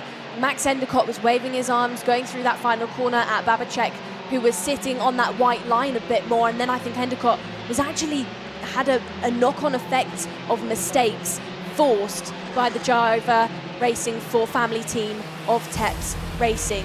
Your drivers from 10th to 20th then includes Carlos Nice, Czech Peters, Niles Milik, Matteo Peruccio, Emilio Bernd, Bruno Grayling, Ben Guetz, Alexander Point, Max Croy, Esteban Roch and Nicola Frigg. Zoltan Koini and then Nick Reed round out your two finishers going from 20th to 22nd. And then of course we saw those retirements from Tudor Jurgen and Rares Pascu, who had that crash right at the start of the race going towards turn number 3 in the barriers. He went, no major impact, hoping he's okay, but we saw Rares Karts get pulled off by our marshalling team. A bit more of a calm race from our second group of juniors compared to group 1, but still good stuff from all drivers out there. Good promotions from some of them. Like you said, Anthony, Matteo Melis, 14 places gained in what is actually a really short heat. Yeah, it is indeed, but not the shortest heats we will see over the course of today. Of course, the minis will be coming up next. One lap less for them, but let's see what happens there, though. Phillips, solid drive for him. Calm result, the outside of row number 1. And here's how he got it done. Here was the start, and you can see here how Phillips was just able to hold on to that speed right on the outside. Did have to slot back a little bit, but the eyes really would have focused on like row number 9 here. You can just see, oh yeah, you're a bit caught getting squeezed on the inside there. So Rares Pascu getting squeezed by the others. And of course, Max Croy caught out in that one as well. I think that's how Danny Boyle's gained a lot of places in that early stage. There was Pascu's machine getting dragged off unceremoniously. Tudor Jurgen as well was another one of those drivers going heavy into the wall.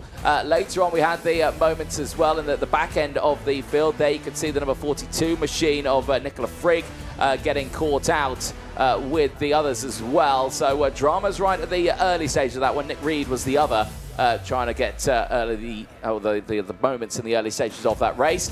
There was the retirement for Tudor Jurgen after that, impacting towards turn 1, thinking just probably, well, let's just bring these tyres back, keep them clean, because like you say, he only did an outlap and effectively in towards turn 1, so those tyres will still have a lot of grip on them. This was the moment, though, the fight for third between Max Endicott and Denny Babicek, wheel banging on the exit of hairpin number 4, but that fight would take its way to the end. Phillips would take the checkered, Kreeft in second, Babicek holding on to third, but it's Cranham, Phillips and Kreeft who lead the points right now. It is a Fusion Motorsport 1-2-3 in that intermediate classification in X30 Junior. 2 more races to go before we go into the lunch break. Once more, we will take a short break. Do not go anywhere. We will see you in a couple of moments.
it makes life a lot easier out the track, so you don't have to worry about school and on-track performance and grades and all that sort of stuff.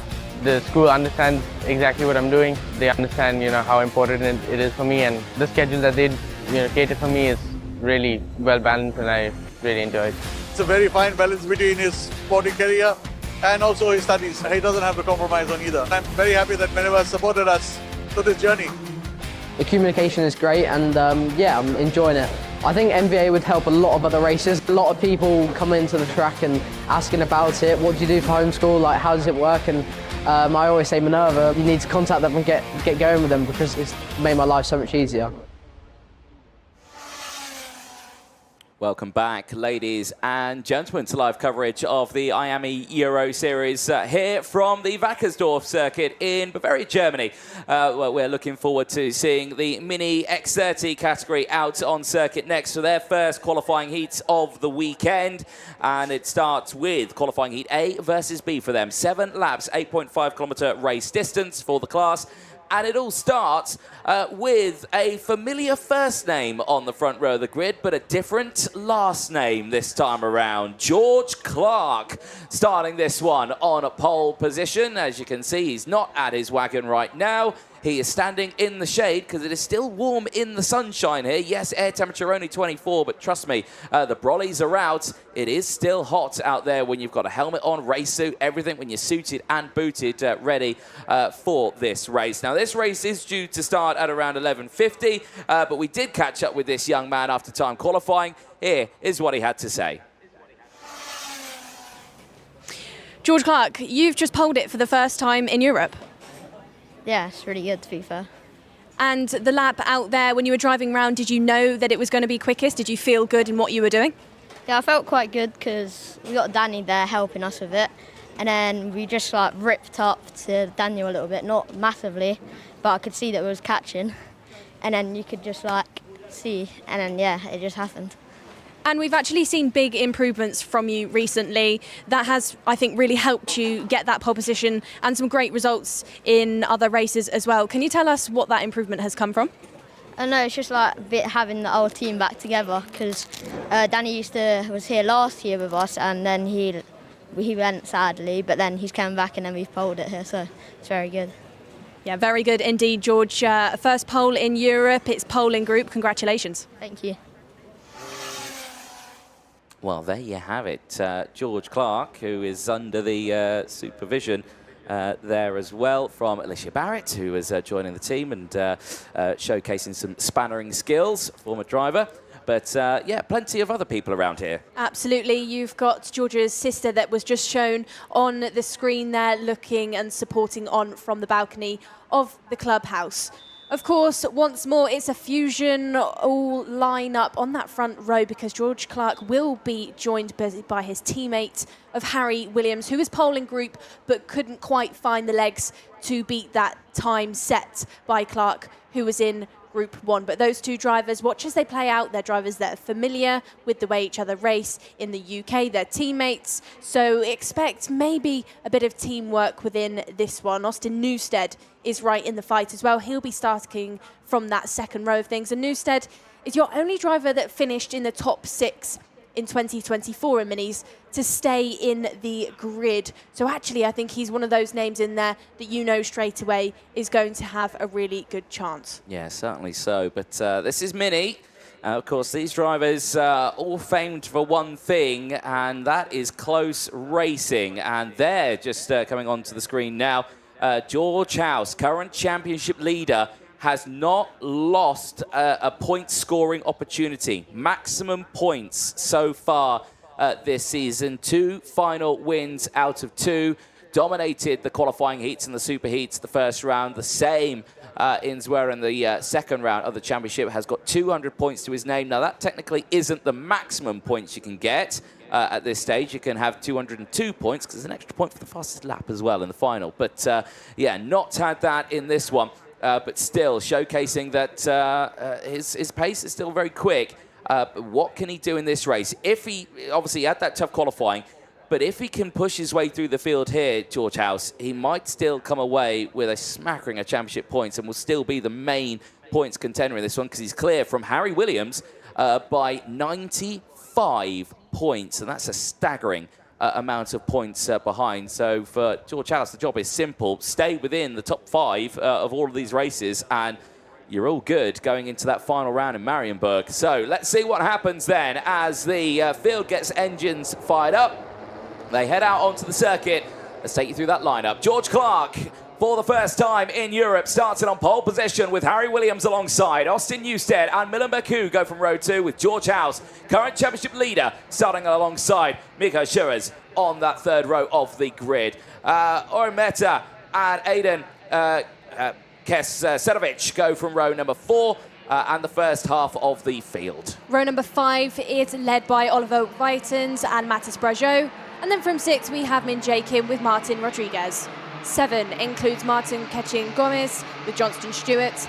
And then rounding out your grid, we have the other Stewarts within our row of Andy. And then Andy starts alongside Nahil El Gahoudi in 16th. Well, for these drivers now, the job is simple.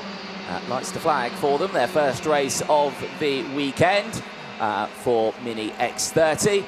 Qualifying heat A versus B for these drivers. Now, effectively, this group could all be in one group. There is only 30 of them. They have been split, though, for the races this weekend. So that's why you see these groups of only 16 drivers in each group. Of course, when it comes to the final, they'll all be in that final. And the superheat, of course, and there'll be max capacity grids. There 30 drivers are in those races.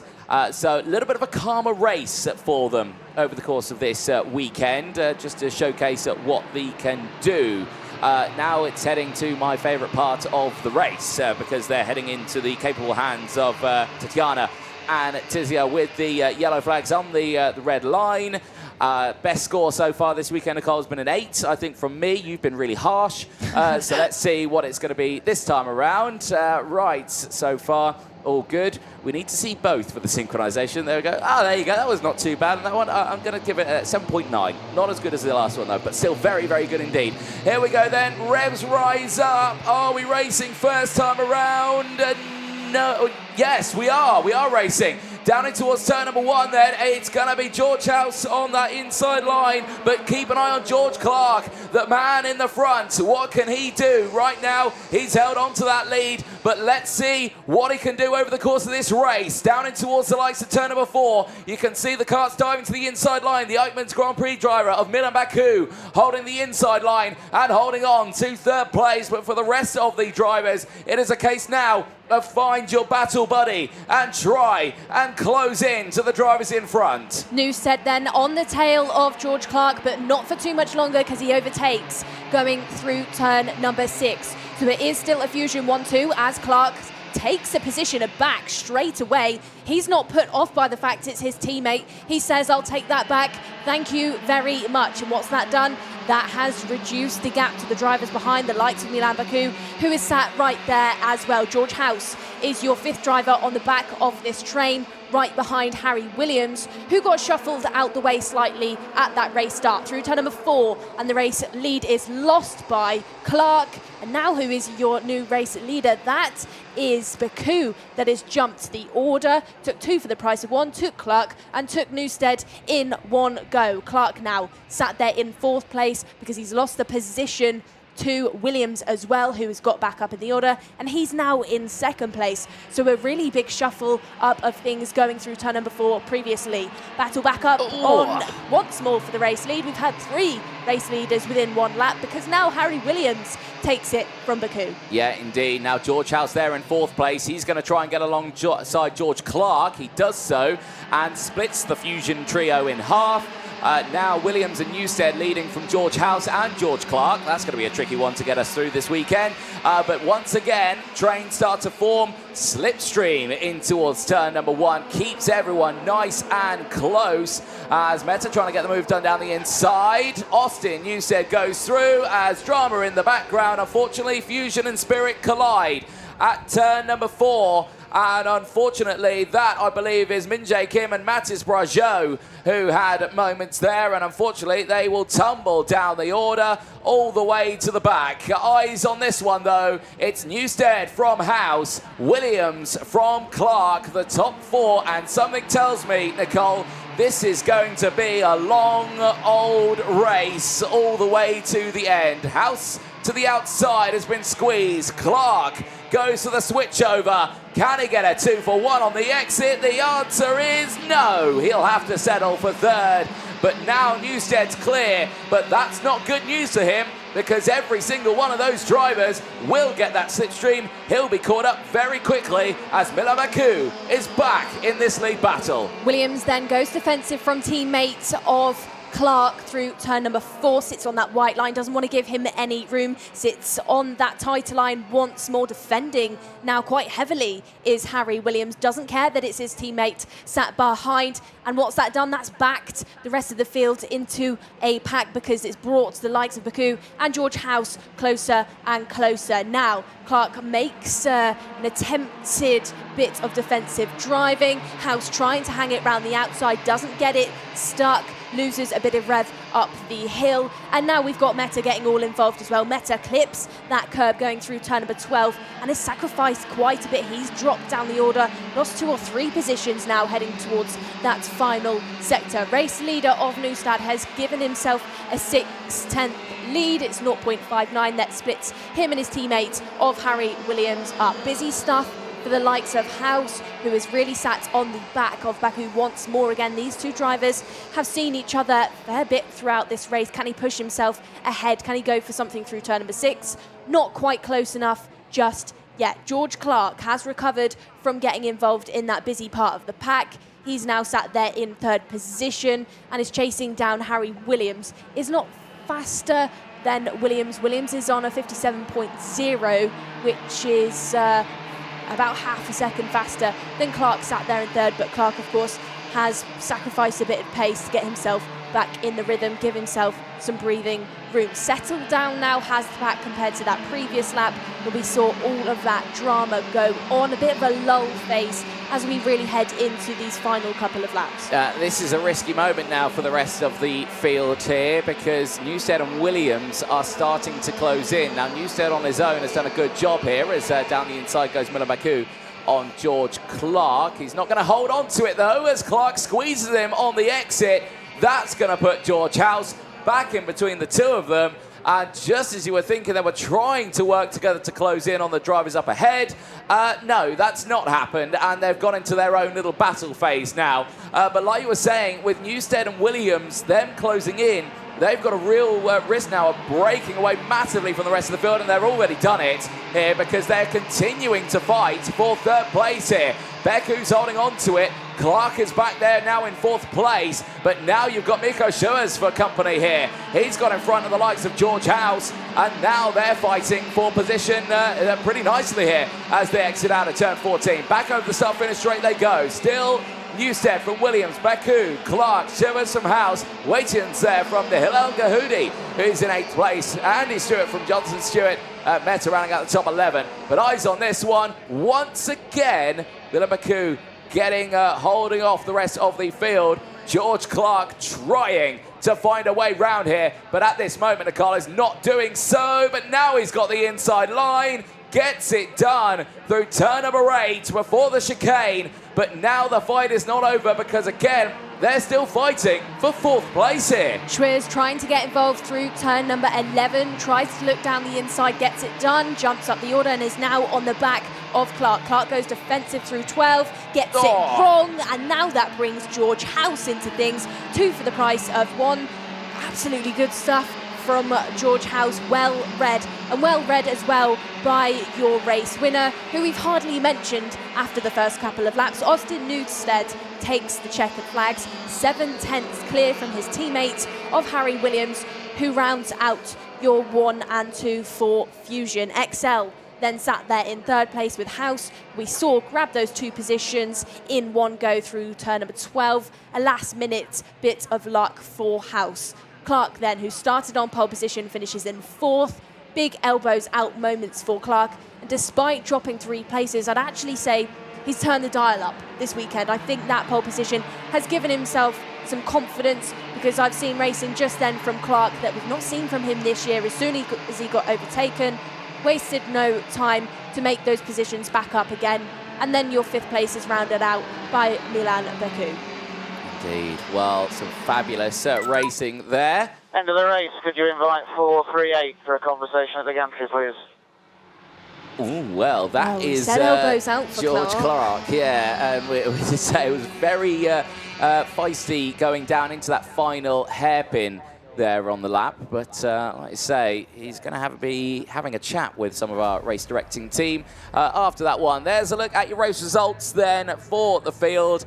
Austin Newstead from Williams, House from Clark, Beku from El Gahoudi, Waitians from Shivers, Andy Stewart from Johnson Stewart, Kaserovic from Rodriguez, Chechen Gomez from Meta, Kim and Brajo, who round out the 16-car field. Well, still a very strong start to the race, and something tells me the minis are going to be like that throughout it, Nicole. I think not just the whole day, the whole weekend. They're your youngest class, but it doesn't mean to say that they can't give us some good racing. These drivers are fiery, of course, one of which is Austin Newstead, your race winner, your driver that was in the top 6 of the championship this year and is bringing in the exact same momentum in 2025, especially with that team change. This is your highlights moments then. George Clark led the way, was telling the rest of the field to slow down slightly. It looked like he was going to lose the race lead early on to teammates of Harry Williams, but he pipped the line going through turn number 3 and managed to grab it back. Did lose it through the hairpin of 12. That was to Austin Newstead, who of course was your race winner. Did try and snatch it back, just went into turn number 12 a bit too hot though, and that did end up giving Newstead the position back once more. Baku got all involved at one point, 2 for the price of 1 through turn number 4, but he didn't hold on for it too long. George House looked racy throughout, but ended up in 3rd position. And in the first couple of laps, the first 2 or 3 laps, it's going to be a theme this weekend on such a tight and twisty track. You're going to see bunches, pods of karts really bumping and banging, as you could just see with the 430 and the 457 who caught each other out, tagged, traded paint, and lost a smattering of positions. Turn number 3, then we see these battles that really open things up through 4, that banked corner where drivers can barrel in with a lot of speed and really be brave to make those overtakes stick. Clark continued to get his elbows out, continued to try and assert some dominance, but just as we saw from Dan Ashton on the radio, I think he's going to be having some words with our team a little bit later on. Yeah, indeed, and we'll see that moment, I think, later on in these highlights as, yeah, like you say, all these drivers really pushing through in these early stages as well for premium racing as well. On a Meta in the early stage of that race, really fighting through the order. Unfortunately, have finished that race in 14th place despite that one. Still drivers pushing through in those early stages as well. Miko Schuers battling away, Nahil Al Gahoudi as well. The 2 MDC racing drivers really having a strong race in that one, both finishing inside the top 10 of that fight. But their battle really started on Zhu, while the rest of them did as well. Milan Baku again fighting fiercely with the likes of George Clark, and there you can see Clark slamming that door closed, wheel banging between the 2 of them, and yeah, that just allowed House to just sneak his way through down the inside of I think both of them and gaining those places. Certainly a very tough little fight for 3rd place, and again it brought everyone back into play again. This was still all that fight for 3rd place, and you saw there as well the MDC driver, Nahil Al Gahoudi, getting up into that sharp end as well, really showcasing some strong pace. Clark back down the inside, the final lap. This is what we were talking about. I think this is the reason why we might see Clark heading to the officials after this race, the defensive posture over the course of this last lap. Now, of course, they have it their own right to defend, but you can't over-defend over the course of this one. Hugs the inside line there, nothing wrong with that. Tight inside line. Then you had House, who came through. I think it's this moment here, squeezing, but yeah, a tough moment for the drivers. Newstead, though, taking the win. That's the crucial moment. Williams in 3rd, House holding on to 3rd place, and still in a good position this weekend to score good championship points heading into the final round later in the year. Well, more racing to go for Mini X30 as qualifying heat C versus D will be the next one heading out onto the track. There's a look at your current look at the timetable, we are bang on time. 10 past the hour will give us our next qualifying heat, which is still in around 5 minutes or so time. That will be qualifying heat C versus D. Then we go into the lunch break. It's not a massive lunch break. We'll be back quite soon after that one. Back for the third rotation of qualifying heats for the seniors, and that's going to be a very interesting one. 2 drivers at the moment dominating the senior category, both of them from Spain as well. Rest of those races, then we go back to the juniors, back to the minis for their second round of racing, and this will just be the same story as the day goes on, all the way until the last race of the day, which will be the seniors groups B and C. That will start at 6:30 local time here in Germany. So many races we're going to get through today. All these people who are working incredibly hard over the course of this weekend, not only forgetting the incredible marshals team and, of course, the officials team out there as well. We're going to take a short break. Don't go anywhere. The last of those Mini X30 races is coming up next.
It makes life a lot easier out the track, so you don't have to worry about school and on-track performance and grades and all that sort of stuff.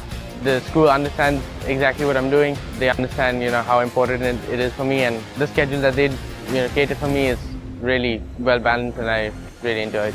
It's a very fine balance between his sporting career and also his studies. He doesn't have to compromise on either. I'm very happy that Minerva has supported us through this journey. The communication is great, and yeah, I'm enjoying it. I think MVA would help a lot of other races. A lot of people come into the track and asking about it. What do you do for homeschool? Like, how does it work? And I always say, Minerva, you need to contact them and get going with them, because it's made my life so much easier.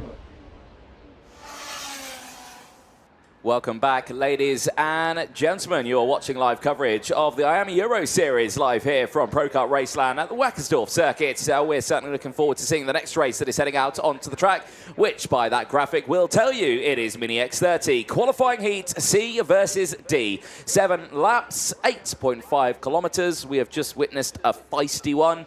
Nicole, with Austin Newstead taking the win.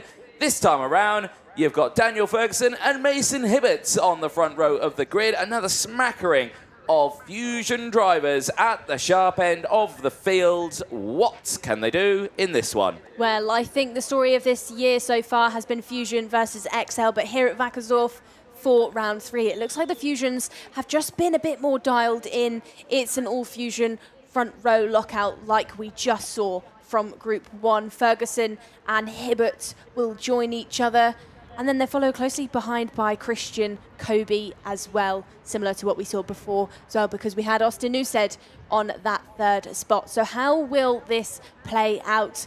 I think it could be anybody's game. No, it certainly could, and one who I think you need to keep an eye on in this race will be the likes of, I think, Colby Patterson in this one, the young Briton who starts on the third row of the grid. Fastest in practice. He's going to be one that's really going to be shining in the conditions that we've seen this morning. That's the key moment from this one.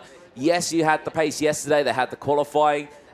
Different conditions, but if you're fastest in the morning, usually means it's going your way with the setup and it's going your way with the current conditions that you've got here, because so much can affect these karts over the weekend as the engines fire up, albeit not all of them. Christian Kobe, very slow to get started there, but the engine fires into life and he makes his way out on track. I'll go over that point I was making in a moment, because let's go over the grid for this one. Daniel Ferguson and Mason Hibbett on row number 1. Christian Kobe and Aurelio Longatano go from row number 2. They'll have Colby Patterson and Nahil Padavani on row number 3. The first half of the field, Mason Kwong and Abraham Shelvis. Row number 5 includes Ilyas Sami and Denver Boss.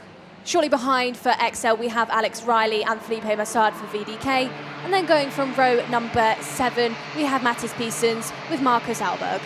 Indeed, another fabulous grid, 14 drivers out onto the circuit. Like I was saying with my point, weather conditions have a massive effect on everything, notably the air pressure, everything like that. That can have a big effect on tyres over the course of the weekend. It can just affect the top surface level quite a bit, and that's what these drivers need to maintain over the weekend. That's why mechanics work so furiously on the pressures of the tyres. That's the crucial thing over these weekends with the weather conditions, is all about those pressures. If you nail that, a kart can be so much faster than the rest of the field. Absolutely. You're going to have two things playing into today when it comes to pressure. Of course, it's getting hotter. It was 23 degrees. It's now 25. And as well, the track is starting to rubber in once more. We had that water yesterday, probably washed some of it off of the surface. But now with the hot conditions, you've got more being put down on tarmac.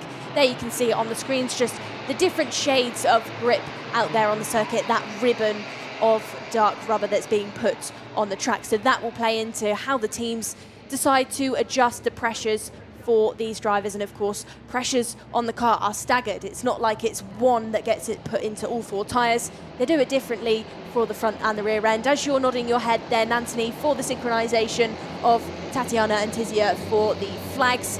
As we head out of the final corner for your first X30 Mini C versus D heat. Are we going green? Yes, we do. Led by Daniel Ferguson into turn number 1. Similar stuff from what we saw from George Clark. Hugs that curb through turn number 3 and continues to lead the way. Round the outside, Hibbett attempts, but he does not lose it from Kobe. Kobe now trying to go down the outside at turn number 4 as Hibbett aggressively approaches turn number 6, cuts across the racing line to try and assert some dominance, and that has given Daniel Ferguson some breathing room. It's a fusion 1-2-3 as Christian Kobe now goes down the inside of Hibbett at turn number 9, takes that second position away. Nice dives to the inside, turn number 11. No change though between those drivers as the top 2 have broken away, and this again, as I mentioned it earlier on, is running wide all by himself on the exit there. That's a big moment for Mason Hibbett, but he brings it back onto the circuit. It looks so much more dramatic than it probably actually is, but of course these are the smallest karts. That divot on the side actually turned into a bit of a cavern for the drivers, so he's got it dialed in again. Big send down the inside though. Aurelio Longatano absolutely spat out of the train there as they push their way through, and now Mason Hibbett is on the charge back in this race. But the drama now for the rest of the drivers in third place downwards is this: Ferguson and Kobe are line astern, and something tells me, Nicole, they will just go to the end of this race like this. Well, I don't know, because Christian Kobe has bitten a chunk out of Daniel Ferguson's lead there. Ferguson had some room to think about it, but not anymore, because the Irishman is sat there right on his tail going over that blind crest towards the final turn. Round they go then, Ferguson still holding on to it. He looks controlled, he's not running himself off of the track, which I think is actually quite easy to do around this circuit where you're carrying so much speed, especially through the likes of turn number 3, where you can see the drivers heading now through 4, that banked corner, carrying plenty of speed. It's deceiving on the screen. You can't see that positive camber that the drivers actually experience. And like we said, like clockwork, Kobe Patterson, we said previously, keep an eye out for him, and he is now your fastest driver out there and is picking off positions. He sat there in third, chasing down that Fusion 1-2. That surprises me quite a lot because he's on his own there in third. He hasn't got the toe, he hasn't got the slipstream. Now there he is behind, but he's got about 3-4 kart lengths between himself and the two in front. But like you were saying from the morning practice, it showcases he's got the speed, he's tucking in there. He is pushing right now. He's trying to get into that toe of those two drivers ahead. He is pushing, but look at these front two. I think Christian Kobe's maybe taking a bit too long to get past his teammate. I think Daniel Ferguson is actually holding him up, and that's what's gifting Kobe Patterson a bit of grace there, gifting him that help to catch up to those two. I'd say Ferguson out there in the lead is holding up the Irishman sat in P2, and here he comes. He's really being written an invitation now, especially through turn number 12, where he's just grabbed and hooked in through that white line, through that was 8. Now they head through turn 9 and 10, down towards the hairpin of 11. Still once more, no attempt by Christian Kobe. I think here, Anthony, he's taking too long, and Kobe is right there now, looking over his shoulder at Patterson. He knows that Patterson is arriving. I think you need to look at the mechanics stand on this one and see the hand gestures of maybe, if we see, get past him, overtake, because you are losing time. The gap was 0.5 of a second. They cross the line. It's down again, holding at 0.5, but still showcasing some good speed. Logatano is under investigation for potentially causing a collision, but Patterson only took a small chunk out that time, but still took 0.07 of a second off the drivers up ahead. And look, he's getting ever closer and closer. He will join that train. But the question remains, well, in the minis, it's doable. If you're in third and you're getting to this situation of trying to get past the lead drivers, it's okay, because then if you can work together after getting into second place with the driver who's in second place, first place will break away, but he knows he needs the slipstream. He knows he will need that toe. So that means you can get those overtakes done sooner rather than later. It's one of those crucial things. But if second overtakes first, then third is immediately on the scene, and then you get those top and tails. So it's a mental game here for the drivers as the gap fluctuates. Now I think they've started to pick the pace up a little bit at the front here. If they weren't told to overtake, they were probably told to pick up the pace, and I think that's exactly what they're doing. Absolutely. Maybe it's the case that Ferguson is now in that stage where he's really switched on the tyre. He's found that extra couple of tenths, that extra bit of grip out there. Still, Christian Kobe sat on his tail, runs all of that rumble strip, opens things up going into turn number 9, gives himself as much track so that he can turn in correctly and carry as much speed as he can through that bumpy chicane section. Once more, Kobe Patterson not catching up now, and we are on these final couple of laps. Daniel Ferguson looking controlled, and by the way that Ferguson's actually driving, I think he feels quite settled with the fact that he knows Kobe is not attempting something. He's confident that his teammate is just going to help to push him around. However, a last lap board can do many things to a driver, and that is make them go for a move. And could we see one of those moves from Christian Kobe in this last stage? They have been super glued to each other for now, but will we see an overtake here for Kobe? I think he wants to join Ferguson on those 50 points at the moment. It is Newstead who has got those 50 points again with Ferguson, who are in this race. But right now, let's see what happens. No overtake whatsoever. It might just be these two go to the end. Again, they're thinking of the long game effectively. This is still qualifying for the final later on in the weekend, as right at the end of the race, unfortunately, is that Denver boss for the XL Motorsport team out of the race. I believe it is, but the checker flag comes out. There was no change. Ferguson takes the win ahead of Christian Kobe. Colby Patterson from Mason Hibbert, Ilias Sami rounds out the top 5. And those two will be like, yep, solid race. Let's do that again later on. As, like you say, it is a long qualifying for these drivers all the way to that final later on in the weekend. Team tactics going on then for the team in blue and orange. I'd say Fusion were probably signalling to those two out at the front, just stay settled, stay together. There's no point in fighting and catching each other out. Of course, you just mentioned Anthony, driver that got caught out was Denver Boss, dropped to last place there. You can see him on your screen, just walking back over to that XL Energy Course karts, the 415, finishing right down in the order in 14th place. Ferguson then, your race winner, wins from teammate of Christian Kobe, who finishes in second, and then Colby Patterson rounds out your top three. Mason Hibbert loses 2 positions to finish in 4th, and then Elias Sami had a good charge to round out your top 5. Aurelio Longatano was under investigation but finishes in 6th, and then we have Mason Kwong, Abraham Shelvis and Mattis Pearsons. Yeah. There.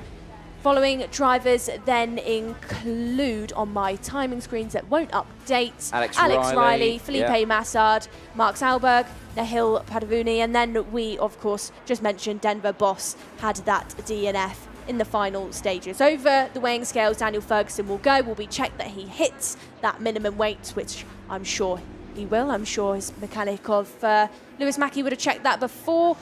And then he will go in for those scrutineering checks. This is your race start there. Jumped the line, did Daniel Ferguson, hooked things into turn number 3, cut across just to get that run. And then you can see these drivers, theme of the weekend, hit that white line and get that spring down to turn number 4, that positively cambered corner where they can barrel in loads of speed, especially at that race start. Yeah, indeed. Really good start for Christian Kobe, of course, hugging that inside line. Did have to fight, though, in that early stage just to make sure he had that position. There you could see him diving down the inside there in towards the likes of turns 5 and 6 to hold on to that position. There was the moment for Mason Hibbert. Unfortunately, the lead driver not getting the good run right at the start of that race, but certainly did deliver to the end. Aurelio Longatano as well was having a really good strong start to his race as well, gaining those positions. However, later on into the race, spat out of the field. All the way to the end, though, it was a Ferguson-Kobe battle at the front, but no battles between the two of them, with Colby Patterson rounding out the top 3. A pretty calm run there for the Mini X30s in that second race. But I can imagine we'll see some feisty racing a little bit later on. Absolutely. I think things are going to heat up after the lunch break. We've got a long afternoon of racing. It's back-to-back after back-to-back. And we'll start off with our Senior X30s once more. We certainly will do. We're going to take a break, though. Do not go anywhere. Like Nicole said, we'll be back with those Senior X30s at around 10 past the hour. Don't go anywhere.